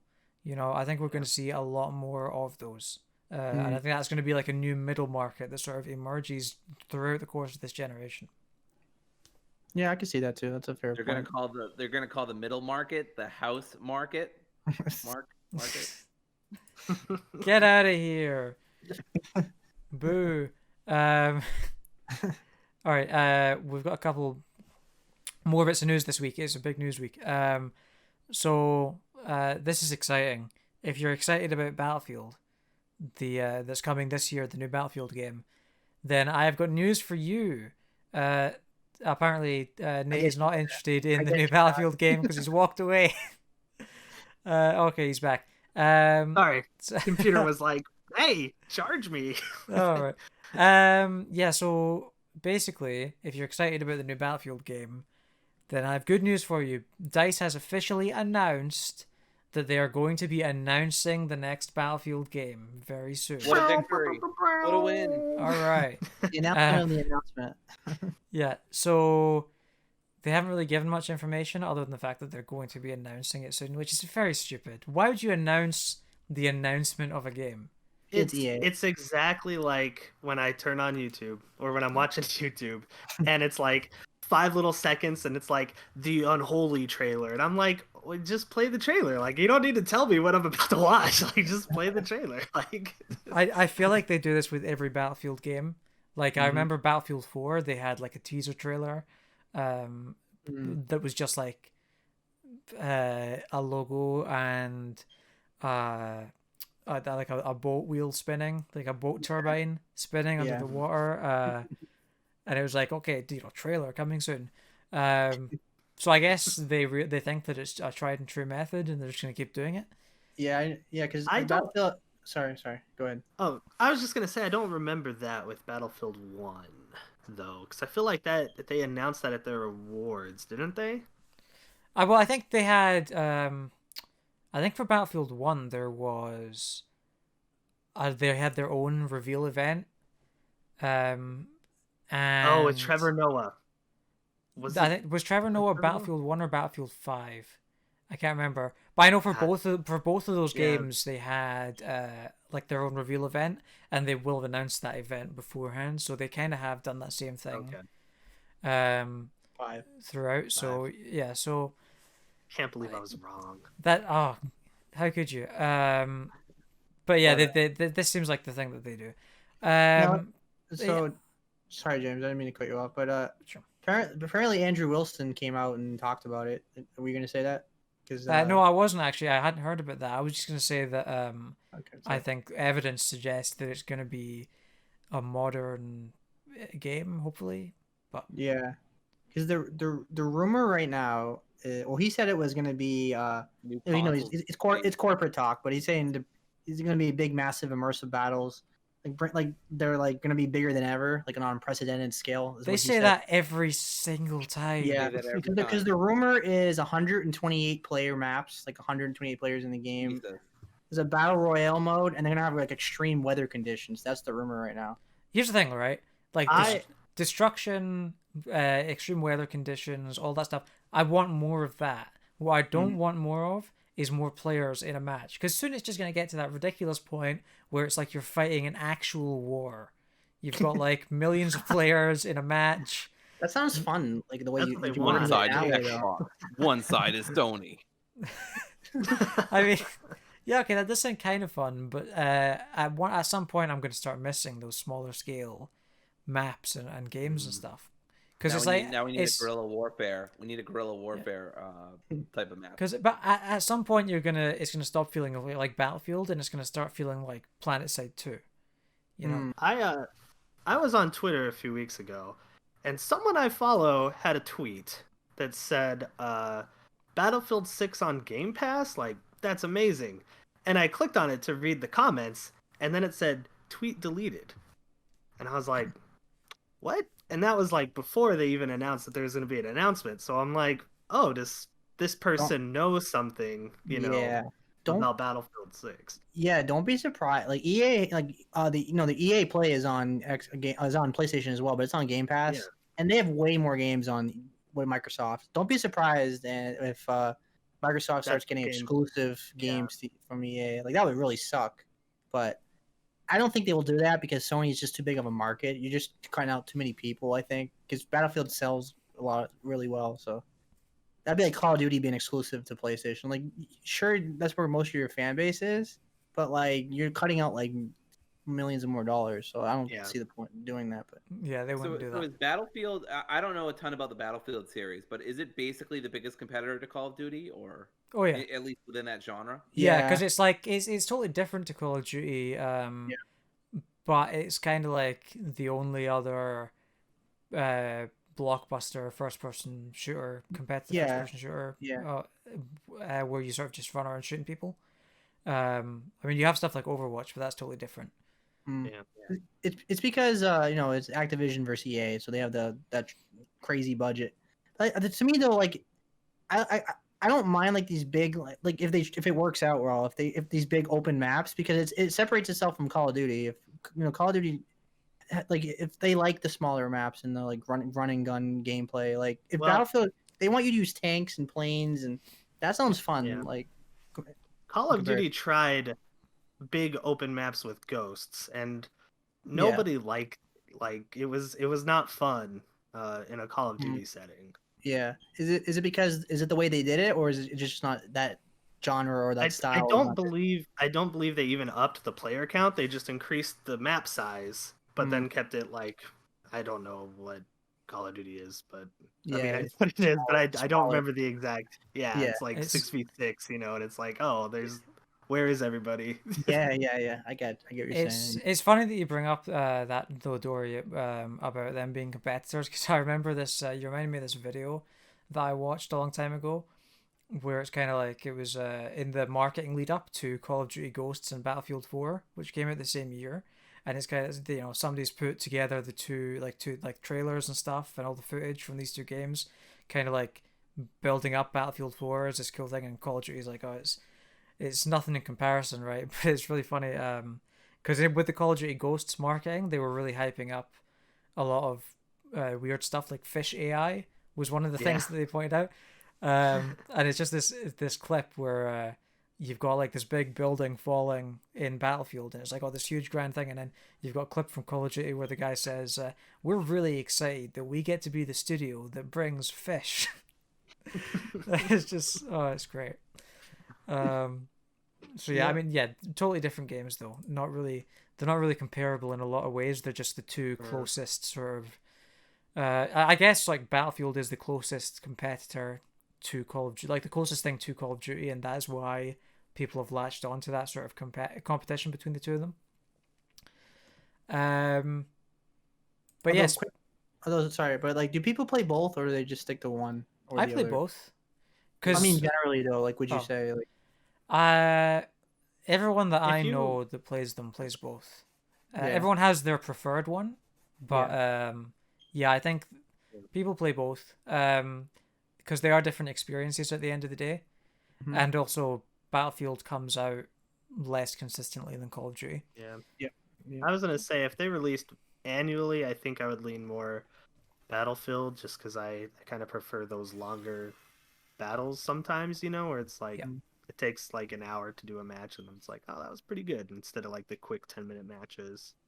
Yeah, and it also has, I don't know, Call of Duty gets to that point where you've got like people who are very good at it, and you're trying to get kills, you're trying to do well, you're just trying to have fun, and you've got some guy is like drop shotting you, and he's sliding around corners and jumping around corners and stuff, and that's he's just no scoping everybody. yeah, exactly, and that's just no fun to be up against. So like, but you don't get that kind of stuff in Battlefield. I mean, you get like maybe somebody's really good in a helicopter and they give you a lot of hassle, but nothing. Or nothing everyone on that is scale. snipers. Yeah.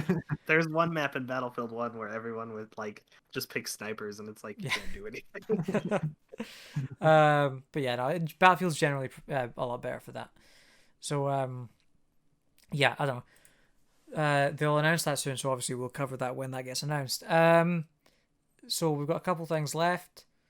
Sony has announced a partnership with Firewalk Studios, which is a studio formed of ex-Bungie developers. Yep. And people from some other things apparently. Like Call of Duty and that kind of thing. And they're going to create an original multiplayer game. There's no details on this, but I don't know, Seb, have you got any opinions on this, or?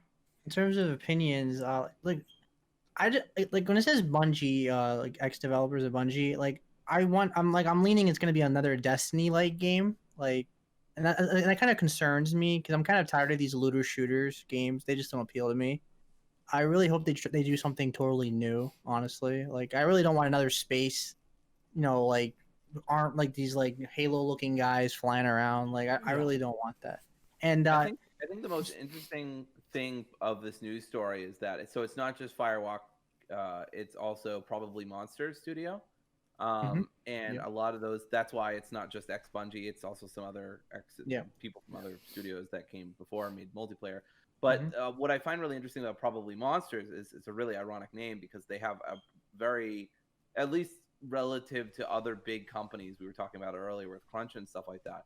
They have a lot of policies around inclusion. They have a lot of policies around, making sure that crunch doesn't happen, keeping the team small but manageable.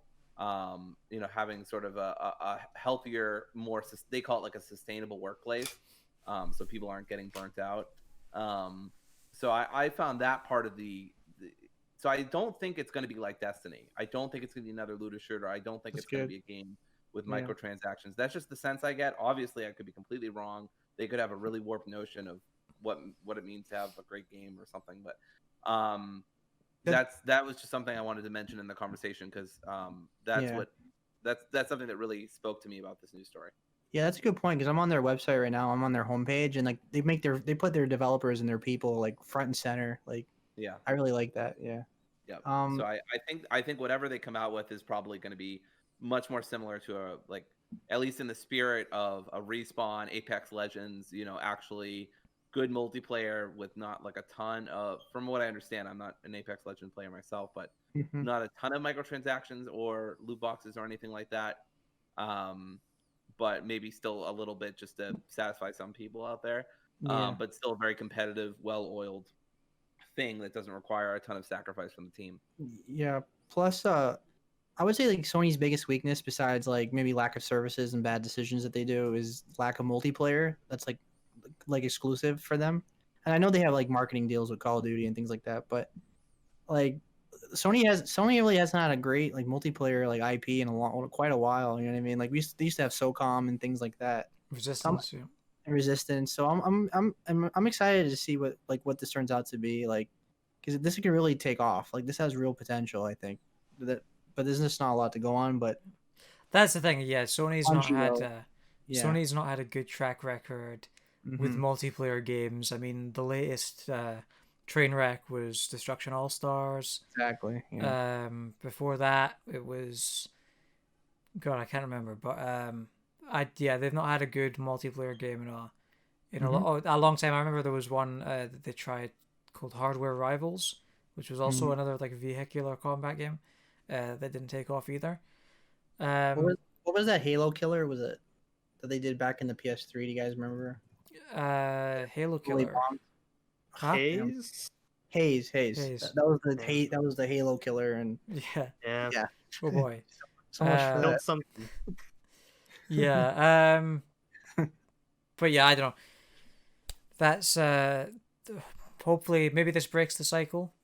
I just hope that they look at like the market, and they're not just like, let's chase this trend. I hope that they're just like, hey, let's pull from this but make it our own thing. Yeah, I think that's what's killing like Destruction All Stars. It's just like interesting idea, but at the end of the day, you're just trying to chase the trend. Yeah. I guess.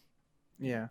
But the thing is as well, there seems to be a trend of like ex-Bungie developers developing games that are set in like space and stuff. Like, you remember Disintegration came out not too long ago? Yeah. That didn't end up too well. That was like that failed pretty hard. The studio unfortunately shut down quite recently. Yeah. But that was also like a multiplayer sort of sci-fi shooter kind of thing. Yeah, I'm so tired of this genre. Like, if I even see like a picture of like something sci-fi, my hype just like, I don't know, not that I have a hype, but get what I'm saying. Like, my interest just crashes pretty badly. So you won't be buying the Mass Effect trilogy next month? That's the only exception. But that's an RPG to me, so that's different. Okay. It's not a pure like shooter looter. Like one of those like wannabe MMOs. So you won't be buying Returnal this month? Returnal's not like that. It's kind of sci-fi. No, that is sci-fi, but that's like I said, that game is unique. You know what I mean? Like, I don't want I don't want Outriders again. Like, I think Seb, and I was about to pick on him for this too, James. But I think Seb means not just sci-fi, but also sci-fi looter shooters. That's what I mean specifically. Okay. Yeah, specifically. Don't get me wrong. I'm a big Star Wars fan. Yeah. Okay. Speaking of Star Wars. Speaking of Star Wars, so if anyone watched, there was an interview that MinnMax did this week with Jason Schreier. Highly recommend going to check that out. It was a great interview. Ben Hansen, he's a really good interviewer. He has some really tough questions in that I appreciated personally. But one of the things that Jason revealed in this interview was that obviously there have been rumors about a Knights of the Old Republic remake, and he said in the interview that it is happening, and that it's being developed by Aspire Media, who have done ports of other Star Wars games and some other sort of stuff. I think this is probably the biggest project that they've done, it seems like. So yeah, I don't know. Hope like it seems like it's gonna be like a proper remake. The amount of time it's taking, anyway. Exciting. You have to. That game has so many layers and quests and dialogue. Yeah. Like it's one of those. It's classic RPG. It might be It's one of the best RPGs of all time. Probably in the top 5. I would say. Like it's that great. I'm incredibly hyped for this game. I went back and played. Well, I hadn't played KOTOR, but I replayed it, or I played it a few years ago for the first time. And I mean, the combat's like not great, but everything else is like still really, really good. The writing, and the graphics aren't super great, but pretty much everything else about the game is really great. Still holds up. The writing is where it's at. The character work and stuff like that. Yeah. So I'm so excited for this to have better graphics and hopefully better gameplay. I just didn't care for the kind of vaguely turn-based thing that they went for there. It's not bad, it's not terrible, but it just felt kind of clunky to me. It's dated, yeah. Yeah, it's very dated. But it wasn't terrible. If they keep it, it's not the end of the world. I'll still probably play it. But yeah, right. This is really hard. Like I said, I was sick of sci-fi games. Although I meant looter shooters, but this news makes me want to cry. Like I'm so excited for this. Like KOTOR is so good. Like it's just one of those games. Like it's like transcendent. Like when I think of like the generation, that's one of like the top 5 of that generation. Like it's that level of great. I don't think I'm just overhyping it either. I really think it's that was when BioWare was like just like at its best. But and then being Star Wars on top of it, like wow. Like yeah, Star Wars is my favorite thing in the world. That is a bit of a downside, it being Star Wars. I agree with you there. God, bad takes. Nate, what's your opinion on this KOTOR remake? Have you played KOTOR? Oh, Nate, sorry. No, you're. Yeah, I thought he said me, but we know you didn't play it, so yeah, of course. Yeah. I played a little bit on Xbox. Back when that was on Xbox, and I stopped because I did not like the combat. I liked the writing, and then my cousin, who thought that I had played it before, spoiled it. I was like, oh. So then, yeah, I tanked off hard, and so yeah, I mean, a remake is cool. I would really like them to see I'd really like them to maybe not do turn-based combat. Maybe make it like a little bit of an action RPG, where it's like at least like where I'm hitting buttons and like they're doing something instead of just like hitting A and then waiting for an attack animation to play, while moving the character around. But yeah, I'm excited about that. From like I've played a lot of their games. Aspire, like I don't know how you say it, Aspire Media. They've done all the old Star Wars games, and they haven't really changed any of the gameplay for all of them. So it's probably going to be the same, I'd imagine. Yeah. I don't know, but is this a full remake? This is a full remake, isn't it? Game. Like KOTOR is such a huge game that I'm not sure that's true. Plus, this has been in development. It feels like this has been in development for years at this point. Like if they were just redoing the game with a better graphics engine, I don't know. I feel like it would take longer. I mean, I'm being optimistic, obviously, because I agree with Nate. I'd like to see more action RPG than turn-based. Not that turn-based is always bad. It's just, again, the way that they did it there, it feels a little clunky. You had to kind of walk up to people and then engage in like turn-based combat, and then you had to like mash different buttons. No, I was just gonna say I'm not expecting them to change the gameplay. I think it's gonna be gonna be a better. It's gonna have a nice like coat of paint, but I don't think they're gonna make drastic changes to the gameplay. Although if it was up to me, the perfect game would be like Jedi Fallen Order with KOTOR's story. That would be the best. I think they should look to another BioWare game around the same time, Jade Empire, which if you haven't played Jade Empire, that combat is pretty good. It's like an iteration on KOTOR. Absolutely. Jade Empire is like one of the most underrated games of all time. More people should play it. Play it. Yeah, they should I just still haven't played remaster it. that They instead. should. I know. I'm surprised they haven't. Honestly. Yeah. Maybe because EA owns BioWare, but I don't know. And also because it's not Star Wars, and Disney's like, yeah, remake that, please. All right, next topic. Well, I want to stay on the Jason Schreier interview from MinnMax because there was some other stuff that got brought up. They talked a little bit about sort of Jason's approach to revealing games that haven't been announced yet. And this is a thing that I have some takes on. Same. I wanted to know. Yeah, I wanted to talk to you guys about this. So I'll probably rag on Jason a bit here because I think that one man having the power to sort of decide what gets revealed and when is not right. Because I know the thing is, right, Jason seems to have the opinion that that video game reveals, like these big bombastic video game reveals that happen, aren't good, and that people aren't people are wrong for getting excited about those, and I don't want to put words in his mouth, but that's very much the impression that I got. Yeah. And that sort of they should take a more sort of movie industry approach of revealing them as soon as they're sort of conceptualized.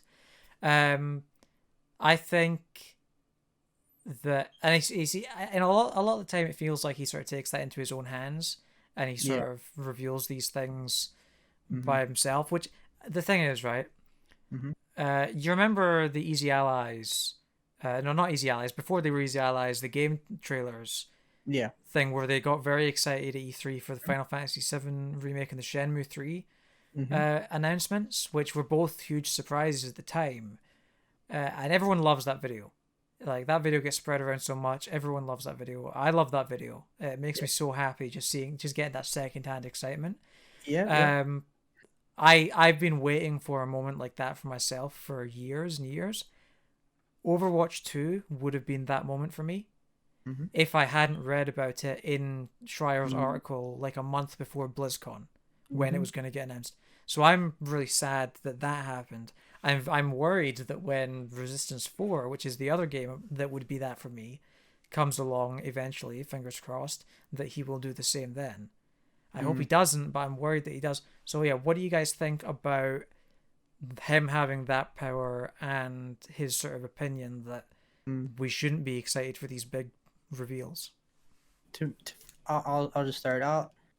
My opinion is I 100% agree with everything you just said. I think it should be up to the developer of how they want to reveal their news. Like, they shouldn't have it spoiled because a guy wants, because he thinks he's the game journalist, and he is. Like, I'll give him credit, he is a real journalist, but he shouldn't take it upon himself just to do it because he can. I don't like that mindset. Like, he's already a respected name. He doesn't need the clout. He doesn't need the big clicks and all that. We already know who he is. You know what I mean?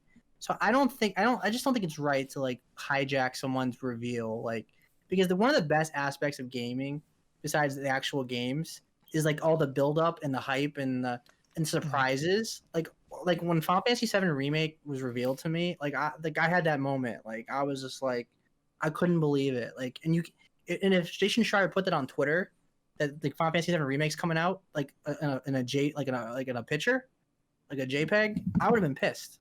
I would have been like, because there is a difference between having this big press conference where you're paying full attention and you're getting that excitement from the audience and you're getting that excitement from okay, we're gonna get some good reveals here. This is exciting. The tension's rising.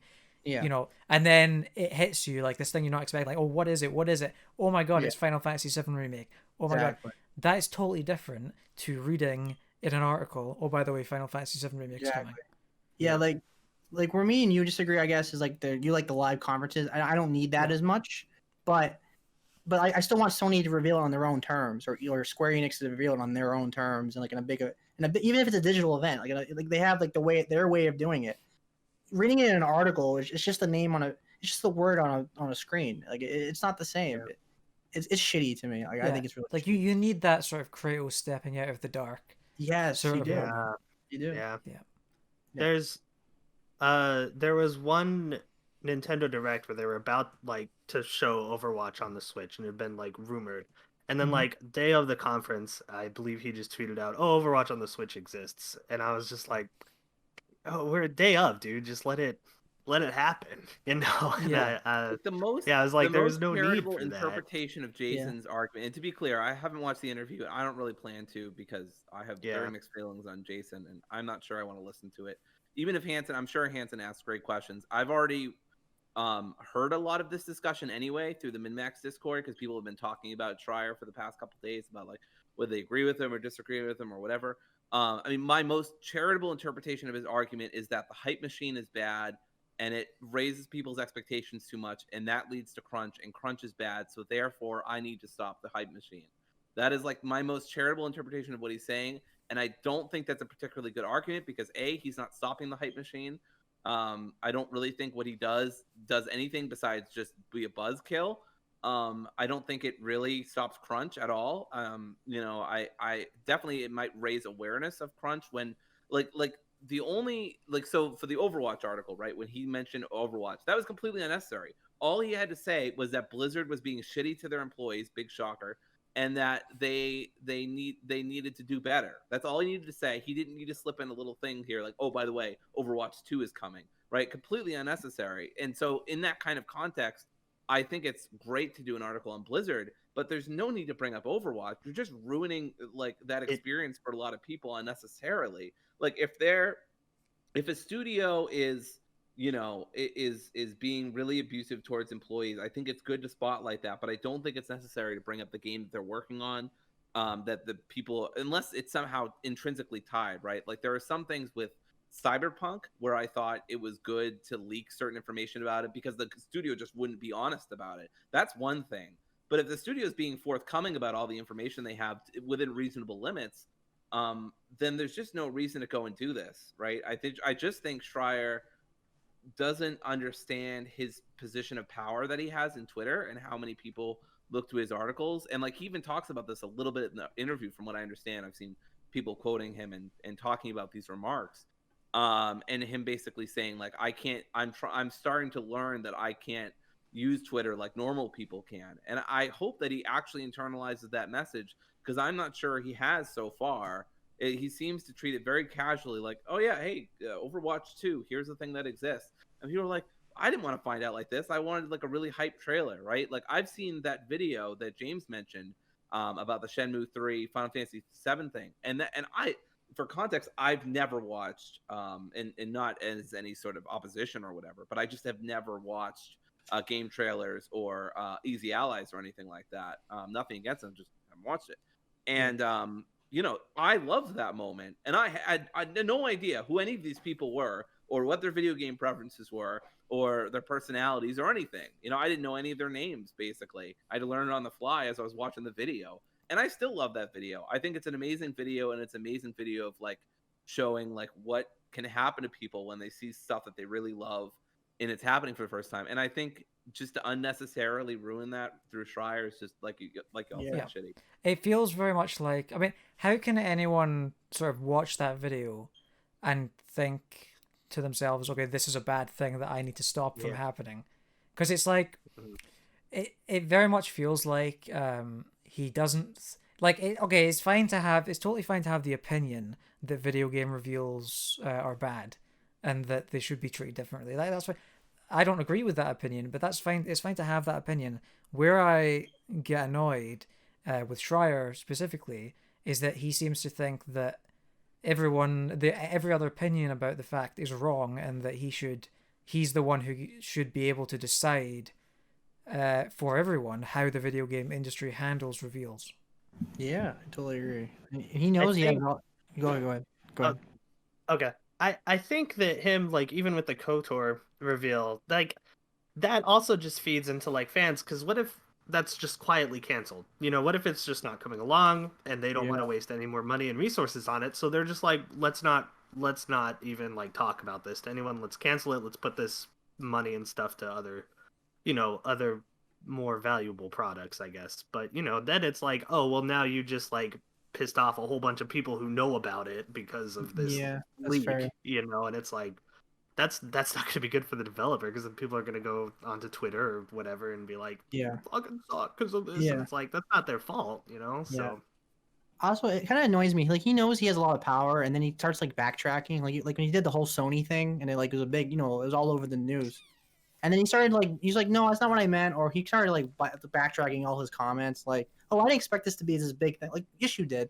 Your article is this giant, like thousands of worded like article. You know what you're doing. Like, let's be real. Like, I don't like his personality. Like, I respect him. He's the best journalist, but I just don't like his person. I don't care for him personally. And I do think that I do think that they're getting eyes on the articles, getting eyes on his work does play a factor in him dropping those game names, dropping those bombs. I agree. And I think in some cases that it can be a good thing to get more eyes on the more important issues like crunch and the working conditions at these studios. But I think also in a lot of cases it's not necessary, like Dory said, and you just end up ruining people's enjoyment, these surprises for people, because I like surprises, and a lot of people do. But sorry. To me though, like I'm with him on his like stances like crunch and like anti-corporate and all that, but I don't like. I get annoyed with him. He thinks he's like this like knight, like he takes upon himself to be like the savior of the gaming industry. I just don't like that attitude that he has. Like he thinks he's like this all powerful I'm my voice is the real like gamer voice, I guess you could say. Like and then he blocks people that argue with him. I don't want to rail on him too much. But you get what I'm saying? Like I just don't care for his. I like his work. I respect it, and he's great. But I just don't like him as a person. As you can say, like I just I think that's that's totally fine. He's not very good at Twitter, I think, and he realizes that as well. But let's be fair. I only speak for myself, not I mean, no, he does. He's not very good at Twitter, and he seems aware of it, but he doesn't seem very interested in changing it. Or he doesn't seem to be doing a very good job of changing that. He's his the whole stuff with Liana, right? The whole stuff with Liana was an absolute train wreck, and like that was where I was really in favor of Jason before that, and I was like, well, I think people are overreacting, and he's got a really good like journalistic integrity from what I've seen, and like sure, some of the stuff he's done is questionable. I wasn't arguing that, but I was like, I haven't seen anything like really bad from him. But then the stuff with Liana happened, and I was like, you need to log off. Like you need to like learn some online etiquette and log off, because like sending your supporters to Liana for some silly misunderstanding on your part about how the article worked. Because I defended him at first because I thought there was a genuine miscommunication between him and Liana or something like that. But then I looked more into the matter, and I'm like, oh, I'm completely wrong. Like, fucked up, and he won't admit it. And so that's when I still appreciate some like Seb said, some of the anti-corporate stuff he has and the crunch stuff. But honestly, at this point, like so many people are against crunch. It's not like we need Schreier to lead the charge on that. Like he's kind of done his job as a journalist to let us know like the problem areas. You can't talk about EA or Ubisoft, Naughty Dog, right, without at least in the background a shadow of crunch going on, right? So I think he's done his job in that area. I agree. And another, not to keep railing, but another thing I don't like, and this is not like not only he's not the only one that does this, but like the argument on Twitter, like I have more followers to you, so my argument is better. You know what I mean? And what he'll do is instead of retweeting, he'll like you can reply to somebody in a retweet kind of way, and you can basically blast someone that's a smaller person. You can blast them for everybody. You quote it so everybody can see it, and he kind of puts everybody on. So he might put a smaller person on blast, and then everybody starts going after them. He's gonna know, and he's not the only person that has this problem, but he's got to know that like I have a big fan base, and if I'm putting this guy on blast, people are gonna come after me, like go after that person. He's got to know. He's gonna learn to not do that, because I think he tried to do that with Cory Barlog, and he got in a big fight with Neil Druckmann and Cory Barlog. I think I might be misremembering, but he tried to put somebody on blast, and then they called him out for it, and it was a big thing. But sure, I don't know. I could be misremembering. One of the other things I wanted to bring up from the interview, though, and this is one thing that I do agree with him on, is that he makes a big point about more developers should allow their employees to work remotely, and it's like it's a big thing because a lot of developers, you have these sort of cities that are hubs for these developers. Like you've got Canada has a lot of cities like Toronto and stuff where you have a lot of developers. You've got and Montreal, you've got a lot of developers in London, I suppose. You've got a lot in Stockholm, I think you've got a few. And you've got these big hub cities where there's a lot of developers. And for people who don't live in those cities, they're going to have to relocate if they want to work at these big studios. And I think especially now where a lot more developers are having to have people work remotely, I think it would be a good thing for them to sort of at least have some of that stay in place, because there is value to having there is value to letting people work, to having a workspace where you're next to your colleagues and everything, and it's like a work environment. A lot of people prefer to work that way. I prefer to work in like a space with like-minded people and that kind of thing rather than from home. But when the option is either work remotely or relocate, relocating is not an option for a lot of people. Yeah. So, I agree with that stance. Like, if they can, if you're able to do it from home, then great. If it works for them and everything. I know it can get a little tricky, so maybe sometimes you can't do certain things at home, and then when you're at home, you get distracted and 100 other things and stuff like that. So, but I think an option is great. I think this is not gaming related, but like I think the pandemic has shown a lot of businesses that like you don't need to pay money for these offices when people can just work remotely. So you're seeing a lot of these businesses closing down offices. That doesn't necessarily mean they're firing their employees. It just means everybody's just working from home, and maybe they'll have like a meeting like space or something like that. You're seeing that. Like I think the pandemic. I think we're heading that way anyway a little bit, but I think the pandemic really accelerated that. And I think you're seeing that in the gaming industry too. Yeah. Right. Okay. Yeah. Well, in that case, I think that's all that I wanted to talk about from that interview. Once again, it's a great interview. So I highly recommend checking it out. That's on MinnMax. So we're gonna move on to the game. We're almost done. And Dory has a game this week that she's calling A Whole Lot of Trash. And that's whole, HOLE. That is. So this is from the Trashopedia in the game Donut County. Basically, how it works is you have a Wikipedia of trash that is collected throughout the game through the giant hole that you use throughout the game, and trash is basically collected in it, and the Trashopedia is written from the perspective of a raccoon. So that's something important to keep in mind of. I tried to test this game earlier yesterday, but people just liked the idea but didn't actually do any guessing. So I'm going to reuse a couple. We have 10 things. Basically, I'm going to say, I'll give you an example. I'll say something like, so a clipboard is described as, if you carry this and look mad, you can walk into anywhere, right? So basically, I'm going to say, if you carry this and look mad, you can walk into anywhere. What is it, right? So this might get a little tricky. I don't know how well this is going to go, but this is a cool game that I think probably can't go worse than last week's game. True. So. I'm hoping I don't stump you as much as James stumped us last week. So here we go. All right. A large mug for dirt lovers. Are we working as teams? I was gonna say a bucket, but are we working as teams? If you want, if you think it's really tricky, then you can do that. Okay. A bucket. Yeah, I was gonna say a bucket. Yeah, it's a bucket. Oh, okay. Gloves for your car. Yeah, that one stopped me yesterday. Gloves for your car. What? Gloves for your car. So like something that goes over the wheels? Like gloves for your car. No. But like that I don't know what they're called. The sheet that goes over the car, and you like you want to keep the elements off it. Hmm. What? Okay, what were the things that you put on? It's not going to be this, but like the covers that they have in Formula One to keep the tires warm. You know. No, it's Probably not way that. simpler than that.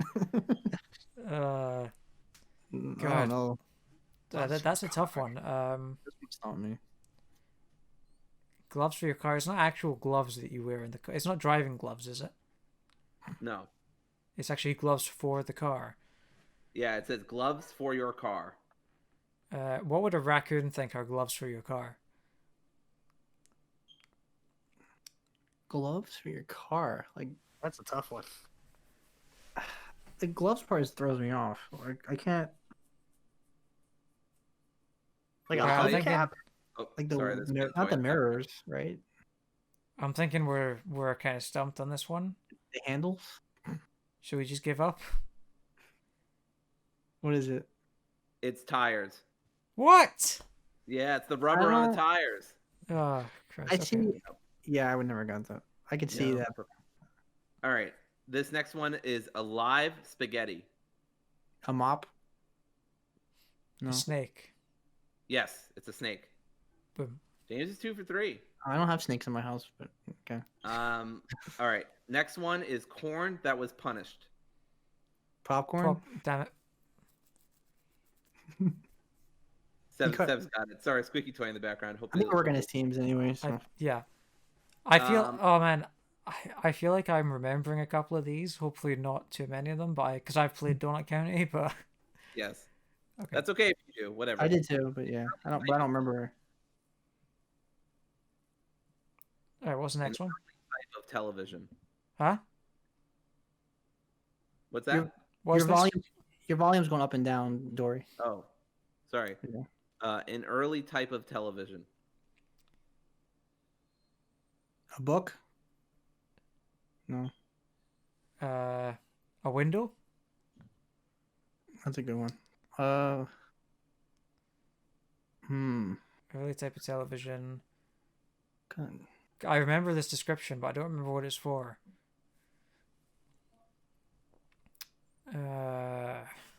Not antennas. An early type of television or radio. Radio. Oh, dang, that's a good one. I don't know. Nate, you got anything for this one? No. Newspaper. No. That's a good guess, but oh man. I think we all gave like great choices. Like I can't Yeah. believe it's not any of these. Early type of television. She's editing the Wikipedia as we guess the right one. She's like, God dang it. I'm furiously typing. Excuse me. What? Etch a sketch. I have my Mac in front of me, so I'm like, what? It's not Etch a sketch. No, is it? it's not an etch a sketch. All That's right. a good one too. Not a ViewMaster. Early type. Yeah, I think I'm trying to remember like what items you can. I never suck up played in. Donut County, so I don't know. Like, Oh, you should. It's a fantastic game. it It is. is a Really great fun. game. Damn it.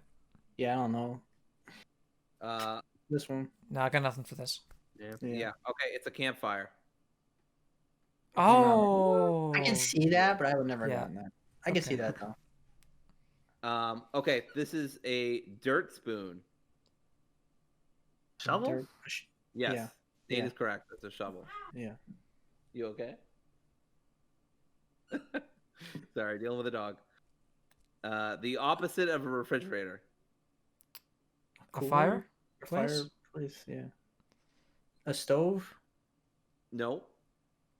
an oven. It's not going to be that simple. Yeah, you never know. The opposite of a refrigerator. A heater? Okay, so It's not a heater. No. think of. Okay, so I think where we're going wrong here is we're not thinking like a raccoon. Microwave. What is it? What does a raccoon think a fridge is? A trash. A place for food, right? Like a trash bin, Oh, garbage bin. Yeah. It thinks it's a place to get food. So where do you not get food? Would you not get food?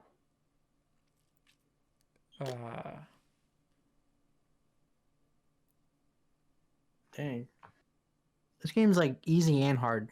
It's like some Yeah. are like dead simple, and then other ones are like, what? It's not a Trying to box. Is channel it? my inner raccoon. It's not working. It's not a cardboard box. No, it's not a cardboard box. Okay.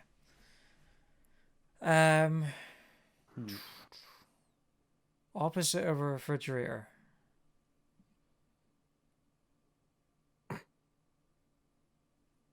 I can't. It's I a mean, I thought the barbecue. trash can A guess. barbecue? Barbecue. Oh, I see that. Okay. Okay. I would never got that. I but was see. thinking too Yeah. much. Yep. Yeah, Punish your clothes for getting wet. a washing machine, No. A A tumble dryer? dryer. a dryer, No, not a dryer. A washing line. No. Oh, wait, a what? A washing line. A washing line? You mean like where you hang the clothes Guessing up? like Is that the what you mean? clothesline. Yeah. Yeah, Yeah. it's a drying A rack. clothes- a That's close clothesline. enough. It's Yeah, a drying yeah. rack. That's close Yeah, enough. okay, yeah. A chair that wishes it was a bed. Futon. Sunbed. No. Oh, futon's a couch. Come on. A chair very that is a bed, a recliner? No. No. I feel like this is definitely a sunbed. It's not a sunbed. Lawn chair? What? Is that the same as a sunbed? I don't know. I can It's see not that. quite a lawn chair. You gotta give me the It's got a very specific adjective. a deck chair. Hmm. Come on, you gotta give me the point for a sunbed, or whatever it's called. I don't know. God, man, I don't think I've ever heard of a sunbed, like the term. I don't know. Maybe that's not what it's called. I can't remember. You know them chairs that you sit outside on. in the Yeah, a sun. lounge chair. Okay. There you go. Seb got it. That's- Didn't he A say lunch- that? That's earlier? what Nate said. That's what Yeah. Nate Oh, said. Nate, did you say it? Yeah, he said that. I did. I Oh, did. sorry. Nate Yeah. said it then. Sorry about that. I didn't. I would like a stuffed public the background. apology televised. You said like a lounge chair outside. I was thinking like one of those like ones at the pool where you can like put your head back and everything. Oh, Like some All right, lounge this chair. yeah. This one needs no introduction. It's the gold standard.